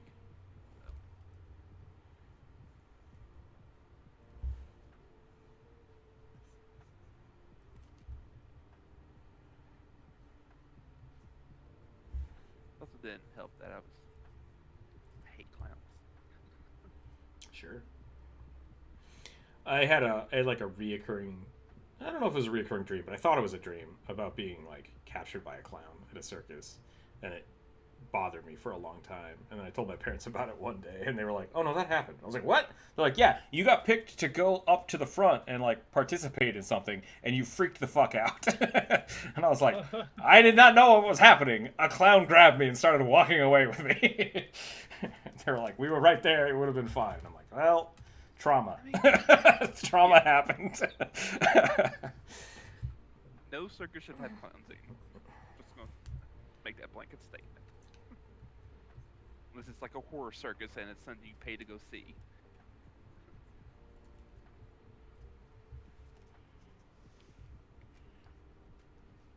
Not a fan of clowns. I'm a fan of jugglers. I do like a good juggler. I mean, you play a juggler. Yeah. I know how to juggle. It's so great. I mean, juggling's a skill. It's fun. So, like, watching juggling, watching someone show off that skill. Clowning's not a skill. Clowns are just monsters from another dimension. Or from space that like to eat brains. That's also a movie I saw. Yeah. D&D plot. A woman hires a party to deal with a ghost in her house, but it's a creepy wizard spying on her. I'm pretty sure that's a thing. What did I watch? Was that in Owl House? Was that what Owl House was doing? I don't remember. It is a good plot hook, though. Mm-hmm. It is. There's a really good plot hook in Rise of the Rune Lords. One of the first few chapters of Rise of the Rune Lords. It's like nobody believes that this kid keeps seeing a monster under his bed, and then eventually it turns out that it was a goblin that lived in under the floorboards. Oh. And it just kept. My mom was gonna go closet or something. It kept sneaking into the house through a hole in the closet. And stealing food, and they didn't realize that it was really there until it ate the dog and then killed the husband. And it was like, oh shit! So it's spooky. Like, this is why you tell people. This is why I told you. No one believes the little kid. This is why you listen when people tell you stuff. Every time I've run that, basically what happened is the party's like, whoa, that was fucked up. So she doesn't live there anymore. We're going to take the house. It's like, okay, great. Level up the goblin a bit, turn into... Oh god, what's that weird creepy goth clown from the Australian movie? Creepy goth clown from the Australian movie? Lives in the basement. Has a really weird name. Everyone says he was gay. The Babadook? Yes, Babadook. Okay, sure. I was like, what's it called again? Yeah. One of my friends was like, "Hey, this is really weird that it got turned into an LGBT movie, but it's great. You should watch it." And I was like, what now? How did this happen? Oh, it's because Netflix screwed up. That's what it was. Netflix accidentally tagged it. As an LGBT. Yeah, as an LGBT plus movie, and so a whole bunch of people watched it because like, why is this? But it was just an error, and it just became really popular. And we adopted it. So. Yep. It has been adopted. Let's roll again. You're doing a D12.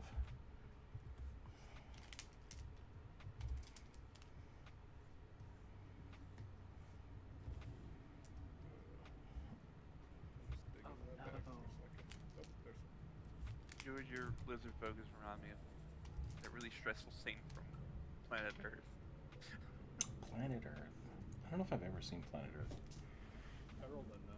Or are you talking about the documentary where the little lizard has to get past all the snakes? Yeah. Okay. That is the most stressful thing. Nope. A human male cartographer. Please and thank you. This is that same type of lizard, so. I know. That is from It just Bri. dawned on me that it is like, oh god. Bri, you got a burning drawing today. What was that? Human male cartographer. Human male cartographer. Alright. So that one-armed dude from Critical Role Season 1.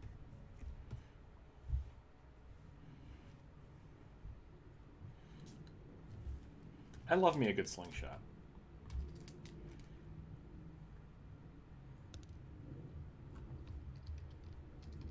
It can be surprisingly dangerous. Oh yeah, no, they're very dangerous. Which is why I always thought that it was really strange that they were considered like a child's toy. Well, you can tone them down, one, and two. You can't. They don't accidentally go off. So they do have some safety measures in play. Yeah. You're more likely to hurt yourself than others. So I think it's not so much like BB guns are also in that toy range. Yes. 100% yes. In my experience, you can do a lot more damage with a slingshot than a BB gun. Thing that they were used in ancient armies for a long time. Yeah. Yeah, like, but the thing is that I very quickly learned that you can make a slingshot that is way more powerful than like the toy version you can buy with You're on YouTube. Stop. Think about what you're saying. Yep. That's fine. You can do it really easy, really cheap if you are even the slightest bit creative. Yeah. Yeah. I mean, but at the end of the day, you can also make one. So I think that's the other thing is like just slingshots were for a long time just very easy to make, and they just became part of the kind of American. That was a long darts, though. Yeah, I was gonna say lexicon, but that's not right. Experience? Repertoire? I mean, just it was classic in like the early, I want to say like the 60s. For Yeah, it's like 50, 60. 50s, 60s, like kids just had slingshots, like Yeah. because it was easy to make. There was enough rubber and simple mechanics, and that was it. You also walked around with caltrops. Sure. Jacks. Yeah. But I mean, like we play D&D, we all walk around with caltrops. You cannot convince me that a D4 is not the same as a caltrop. Yeah, you don't want to make that argument because then you can get arrested. Caltrops are very illegal. Is that like a state thing or a national thing? I think it's a national thing. You are not allowed to carry around things that can be used to hurt people, horses, or cars. Basically, traps are only...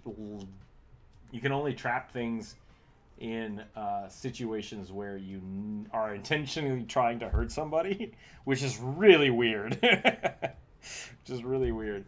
But like I'll leaving... tires. Yeah, so like just dropping a caltrop and walking away is involuntary endangerment or reckless endangerment. So you have to be really careful with that. And so having caltrops on you can be a misdemeanor in most cases. Same thing with like lockpicks. I love lockpicks. It's really cool. It's like a fun skill to learn. But if you have lockpicks on you, there can be an argument made that you are up to trouble. Basically, like if a cop stalks you, great. If a cop stops you and you have lockpicks, you might be going to jail for a little bit.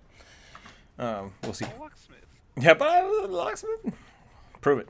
All right, this is YouTube. I got 16 different ways on how to build the death through the slingshot in my video recommendations right now. Yeah, I mean, I don't need to add to that. I don't need to add that at all. And neither do I. I appreciate Rook stopping me from saying what I was going to say. There is a sequel to Killer Clowns. My life has meaning now. Beginning Thursday, cop traps are illegal in the Lone Star State. State Representative Aaron Border who tries to have born the caltrop trademark slashes. In 2011, yeah. If it's illegal in Texas, it's probably illegal everywhere. That's fair. I mean, it might still be okay in Florida. It's hard to tell. That's true. No offense, Bray. Depends on how much of a hard-on Florida has to be Texas. You heard me, Florida. Get your shit together. I also really like the image of like a halfling ranger with a sling or a sling staff. So Dr. Random, that's interesting. The one that's kind of what I was saying about the material components. Like most of the slingshots they sell in stores are made with shitty hard rubber and particularly designed to not be good. Yes. Same thing with like bows and guns. They sell like 10-pound kid bows, which even at a full draw, because you can over pull a bow and then it can break and it's dangerous.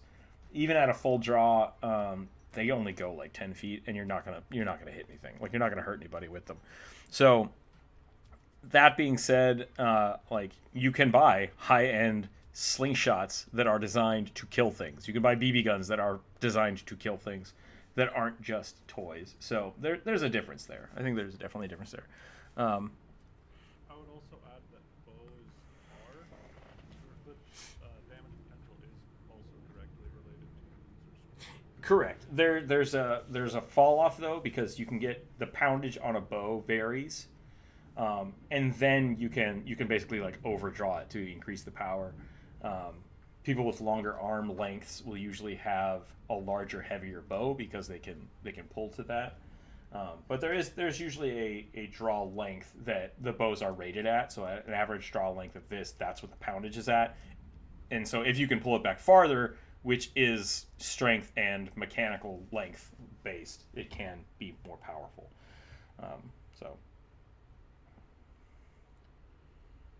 So yes, but that's not usually advised. You should be shooting a bow that is adequate to your strength at the proper draw length. Right. I guess what I'm saying more is a bow can be built to be stronger for someone who is stronger or has longer arms. Yep, that's absolutely true. You're right. The same thing could be said about a slingshot. Yep. To a certain extent. Yep. You can buy poundages on slingshots, depending on the bands you're using and the material components. I don't know what I'm drawing. I'm drawing some kind of like weird horse kobold. I think I'm gonna start over. I kind of got distracted. I love slingshots. Bows are fun. I really like bows. Yeah. Bows are my favorite projectile system. Although I am also a fan of an Atlatl. Don't know how to use one, but... Fun fact, a lot of physical disabled people can carry small knives to open packages because their hands often can't apply enough force to pull them open them. In theory, you get in trouble with them. And the theory is we could get in trouble with them. That's fair, yeah. Yeah, knife laws are weird. Knife laws are weird because they change from state to state, and you have to be really careful about that. Because I didn't realize that when I moved to Washington. Someone came over and they're like, "How'd you get this?" I'm like, "What do you mean I bought it?" They're like, "These are illegal." I'm like, "Oh fuck." I have to dispose of and or disable this now. Great. So, Right. I guess what I'm saying more is a bow can be built to be stronger for someone who is stronger or has longer arms. yeah. Yeah. So In Idaho, I think it's like a 4-inch knife length is considered a pocket knife and not a concealed weapon. Anything over 4 inches is considered a concealed weapon. So you have to be really careful about that stuff because most Idaho knives... Blade length or overall length? Blade length. Okay. Because I know some places are like overall length has to be 4 inches or something like that. When I was a kid, it was always if the blade is longer than your palm. That was the thing. Like if it's longer than your palm, you can't keep it in your pocket. That was the fast and loose way to look at it. Yeah. But not everybody's palm length is the same. Exactly. Now I'm not even drawing a kobold. I'm just drawing a person. Basketball player has like a boot as a pocket knife. Yeah. Then again, I know a lot of people in Idaho that just like, fine, I'm gonna open carry my knives, and they just have their fucking foot-long Bowie knife on their leg all day, every day. Okay, Rambo. Yep. It's good stuff. Also, like, no one really cares that they have their knives out. Yeah, I mean that's the other thing is that assumes that they care about whether or not they're open and carrying or not. They're just like I'm just gonna fucking put it in my pocket. I don't give a shit. I'm gonna open and carry a flail. You can do that in Idaho. Yeah, it's legal. How do you carry a sword around? You just make sure people can see it. It's totally fine. You can carry any weapon you want as long as it's visible. Don't take this as legal advice. This is not legal advice. I could be wrong. It's been a long time since it's been a long time since I gave a shit about doing that kind of stuff because I was an idiot in high school. So. Really? Yeah. You don't see one of those every day. Fun fact: a lot of we already read that one. I might have been in trouble having literal caltrops, but having twisted screws and any other sharp metal won't cause any alarm. If you got pulled over by the cops and you had pockets full of screws, they might question you. Maybe if you have like a tool I know belt. here they would. I've been questioned by the cops for a lot of dumb shit. I feel like I might get in trouble because sometimes I do work with pockets full of screws. Mm-hmm. Yeah. It's like, sir, I work at construction. Yep. These are just, I forgot. Yeah, I was using them and I left them in my pocket. Whoops.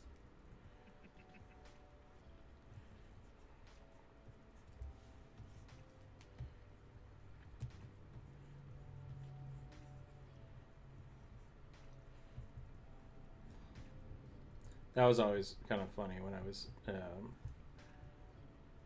a chef. I basically always had knives on me, like either strapped to my bag or in my bag or my belt. It's like, why do you have these? Like, I'm a chef. I have knives everywhere.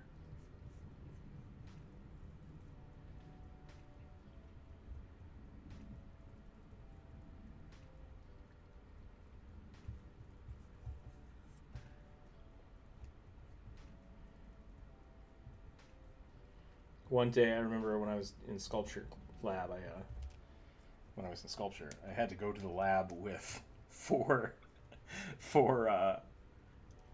wooden shields.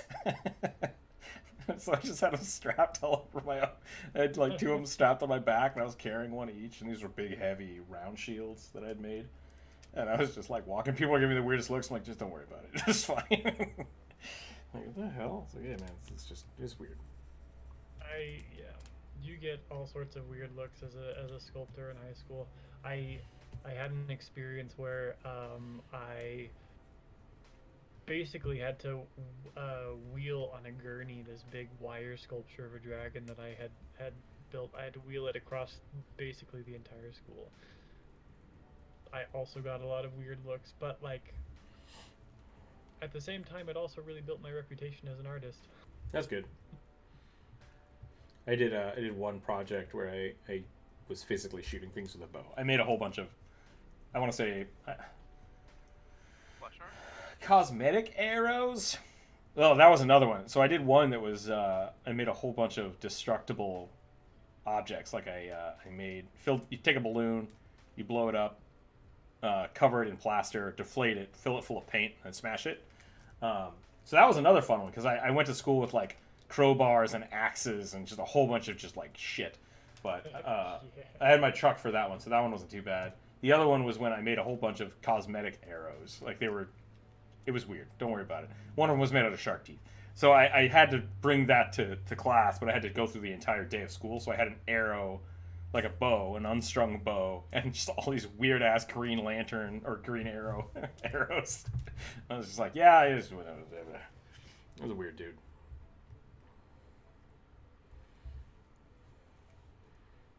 Idaho does not give a shit. Idaho's like, yeah, whatever. It's fine.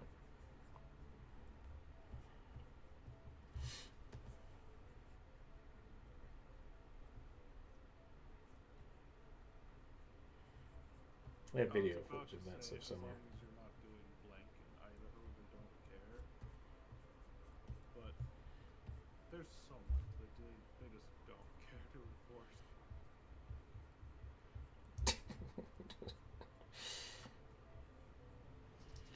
As long as you're not trying to A, be a woman, or B, get married to the same-sex couple, it's they tend to leave you alone. I think those are the...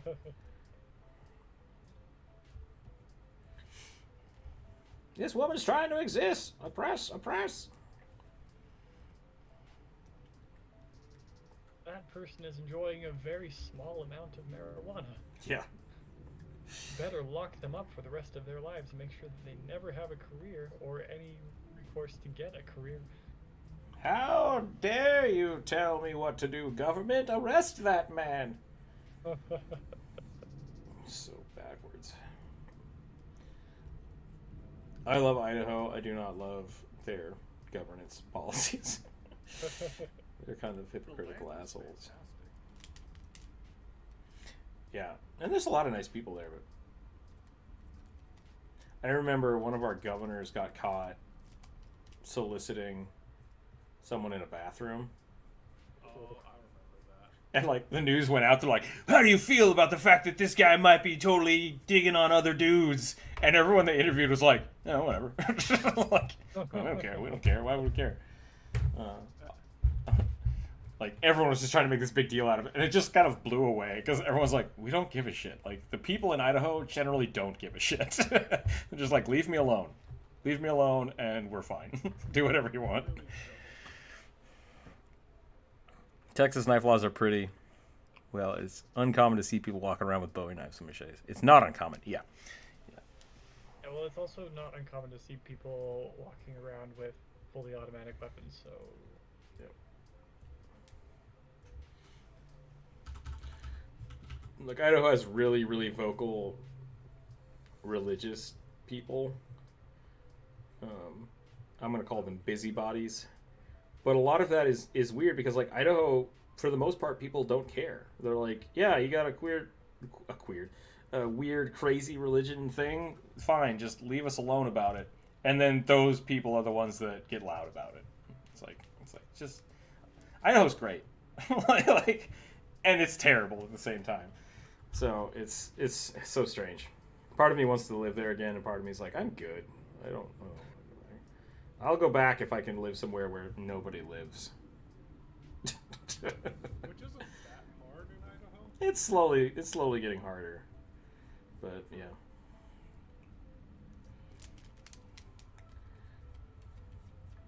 I mean, where I lived in Idaho was so hard. Yeah. But yeah, I also grew up in those crazy religious people. So. Yep.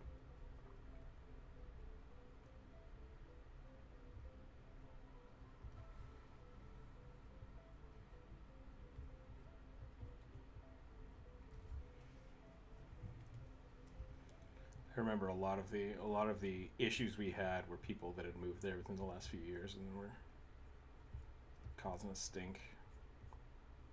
It's like, you don't leave us alone. Like, we're fine. Stop. You can do your thing, but you don't get to dictate how everybody else does their thing. Not how it works. That's not even how your religion works. Yep. A good example of that is like there's a huge cross up on Table Rock. And for years it was just there. Like nobody cared about it. And then a whole bunch of people came in from California like, you can't have that cross. Like, it just sits there. Leave it alone. Like, I'm not even religious about this. Just why? What are you doing? Like, why is this a problem? Right. What if I want to put up a statue of the devil? It's like, do it. That's fine. Just quit being weird. Right. From what I can find, caltrops are classified as a self-defense weapon in West Virginia. I mean, see, that makes sense. So that's what I was saying. Like, the laws for traps, if you are actively being pursued, you are allowed to set traps. But you can't just, like, put a... I think Legal Eagle did a video about this, where a guy basically set up a spring box shotgun trap in one of his houses, and someone got hurt. And it's like, did you actively think people were trying to break into your house, or did you just set it up because someone might? And that's the distinction. So having caltrops in your pocket is one thing. Putting them down on the ground is endangerment unless you're actively being pursued. So I could see it being classified as a self-defense weapon. Yeah, as a Texan, no, it's pretty common to see people taking their AKs and ARs to the ranges and shows. Yeah. Yeah, my sister lives in Texas. I wasn't just speaking out my ass. I've been to a few gun shows in my day.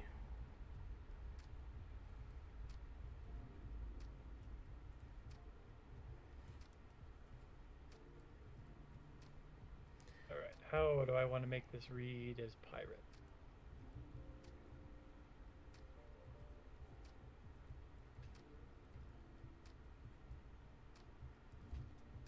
Strap. I remember when Idaho was getting all uppity about the legalization of same-sex marriages. They're like, we don't like that, that's bad. And the University of Idaho was like, technically our charter and constitution are older than the states.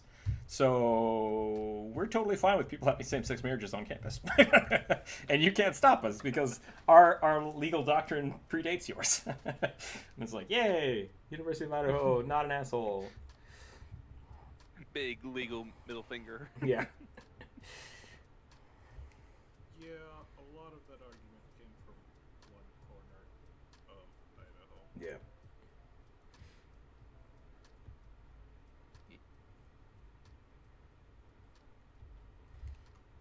Yeah, you're not totally convincing me that Idaho is a place I should go visit. Oh, no, don't. Like, If you're going to go camping in Idaho, it's great. You want to live in Idaho? Maybe not. That's why I left. like I live in Kentucky, and I think I have enough of that stuff here.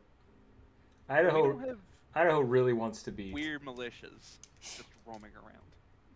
Yeah. Idaho really That's wants like to be thoroughly New a Texas. Western thing to us. It's like, that's weird. I mean, yeah, it's very strange. Idaho has had its collection of strange cults and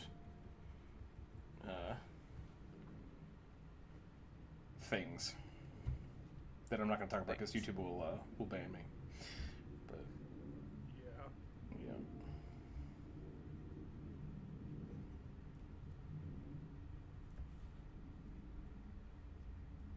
I don't know what I've done here with this little kobold, but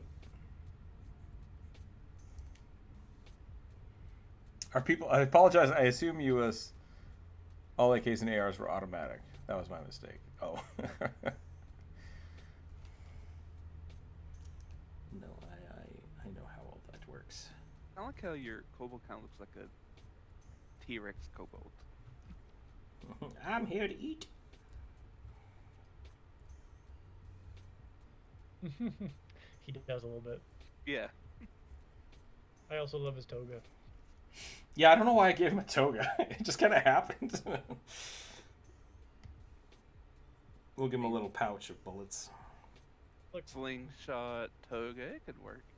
having a tail and having to navigate pants is not something that I think That's true.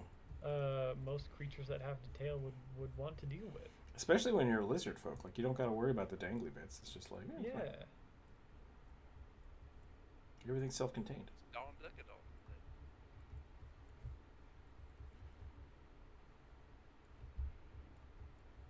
No. How did I not think of that? I missed what you said. I was trying to put it together, but So I'm scrolling through stuff, and do you remember Nerd's Rope? yeah. Yeah. Okay, so there's a boss I shared it earlier in Elden Ring. Mhm. His tail kind of looks like Nerd's Rope. I'm like, Yeah. how did that not pop in my head when I first saw it? Oh, gotcha. I love we found one of those little guys, like a mini version of it earlier in the game, and we're like, oh god, what is that? And then we stopped and looked at it, and it's just like, it's like 6 balls with a pincher, and you're like, no, really though, what is that? Like, what am I looking at right now? None of this makes any sense. It's really strange. Cosmic Dragonfly. Yeah, Cosmic Dragonfly. That's pretty good. I like that. That's a good way to look at it. Giant lion ant pinchers. Yeah. The funniest thing was we saw it, we freaked out, we ran up and we 2-shotted it, and we're like, oh. Yeah. That looked way scarier than it was. Like, what happened? Yeah. What happened? Yeah, I there's. don't know what it, Oh, you go ahead first. I was gonna say I don't know what it says about me, but when I heard about how to deal with pants and tails, I knew immediately the solution, which is just having a cutout in the pants. So wearing chaps around backwards. Sort of. That's got to be uncomfortable, though. It also assumes that the tail comes out of the butt like this. But like Yeah. that's not how tails work. I think you would need more of like upward support. Cuz the tail's got to go over the butt. Tail's got to go over the butt. It's a variation, and it depends on like what kind of tail you're talking about. Yeah. I think assless chaps are the way to go if you got a tail. You just gotta tighten them up so they don't show too much of the ass. I was just following what I've seen from the furry community. Yeah. I mean, if any community has it worked out, they do, right? Yep. Not enough biologists. Gotta go. Time to change the small RC track over to like to watch the stream. Thanks, Truck Lord. Yeah. Feel free next Don't time. worry, I also if you want to draw with us, you're very welcome to. It's like, oh god. Oh, okay, never mind. The first mini one I ran across. It's I not going to couldn't chase after me. reach. That's why you go yeah. range, bro. Yeah, I ended up going range and choosing it, but I didn't have an upgraded bow, Oh so it god. took forever. I'm very surprised at how much upgrading the weapons mattered in that game. I didn't realize it for a while. I was like, oh shit, this makes a big difference. Okay. Yeah. Because I was constantly switching weapons and trying different things, and it's like, no. Use one. Pick one. Otherwise, you suck. You're real bad at Pick this. a weapon that you like and stick with it. I want to go Weapons camping like- now. We've been talking about it. I want to go camping again. Ooh, that could be fun. Appreciate though is they give you enough smithing stones that if you do change your mind, Yeah. you're completely screwed. And you can eventually buy all of them, so I appreciate that too. I don't know if you can buy like the high end ones, but you can get quite a few of them. So I know you can't get like the top tier one that puts it at its max. yeah, I think as far as I've seen so far, there's only like a handful of the dragon stones. Which makes sense. Which is more than any previous Right? Soulsborne Yeah. game, where they've had like 2 of those level. But I mean, like, it makes sense that they would have more in Elden Ring because it's supposed to be open world, right? Thanks for hanging out, Brian. Sorry about that, Druid. No, you're good. When the game is way more linear, it makes sense to have it as a very limited resource. Yeah. Brian, enjoy your lunch. Thanks for hanging out. Thanks for the tips, and thanks for the hippo memes. We'll catch you later. We should do a Rookzer0 camp out. That would be fun. I always say I want to go camping, and then I go camping, and it's like, oh, that's right. I really like showering. Go to a place that has showers. That's not camping. That's just that's just going outside. That's my dilemma, though. Like, that argument, me being that snotty about it, is the problem. I was like, don't you all have like campsites that have like, I don't know, latrines that are like a mile away that you could walk to in the middle of the night? Don't know. I mean, yes, Idaho definitely has that. And it's actually the last time I went, when I was a little kid, we used to go to this campsite all the time. And there was 2 bathrooms. Like, there was the lodge, and then there was a lodge, there was a hand pump water pump, and then like an outhouse bathroom. And the last time I went there, there were showers and like all these other things installed. And I was just like, what the hell is going on here? So it's definitely catching up.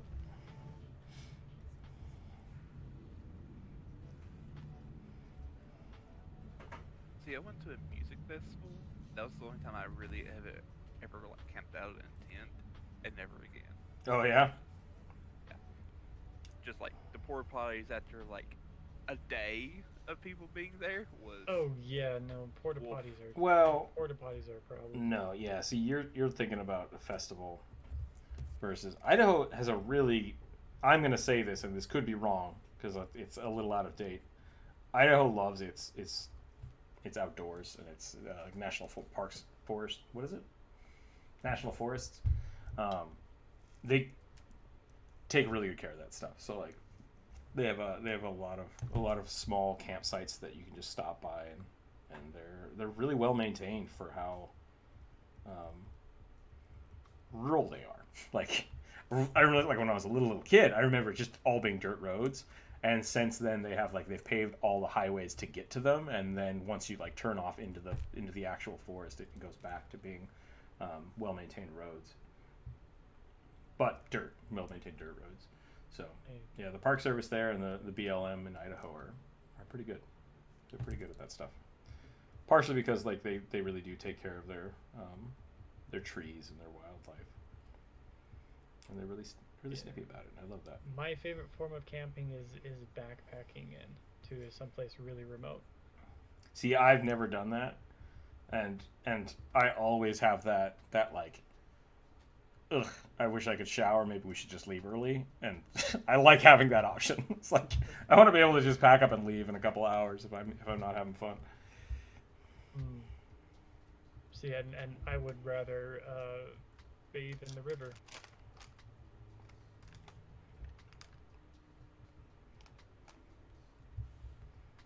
I think I'm about done here. It's 2:30. I think we did good. I think we did a great job today. We got some tips. We got some great suggestions. We got some good conversation and some bad conversation. Yeah. It's important to have both. You always want to have both. Yeah. Talked a little bit about D&D. Talked about knife laws. That's always good. It's always a mixed bag when people come in here. Yeah. But that's also good. I like having a bunch of different people. Something just got delivered. I need to go check that, so I'm probably going to call it for the day. Go make some lunch. Try to work on some video stuff. And we'll catch everybody later. Tomorrow we'll probably be on Twitch. If you want to come hang out, see what we're working on, that would be great. There's a link down below. If you're not following us on Twitch, please do so.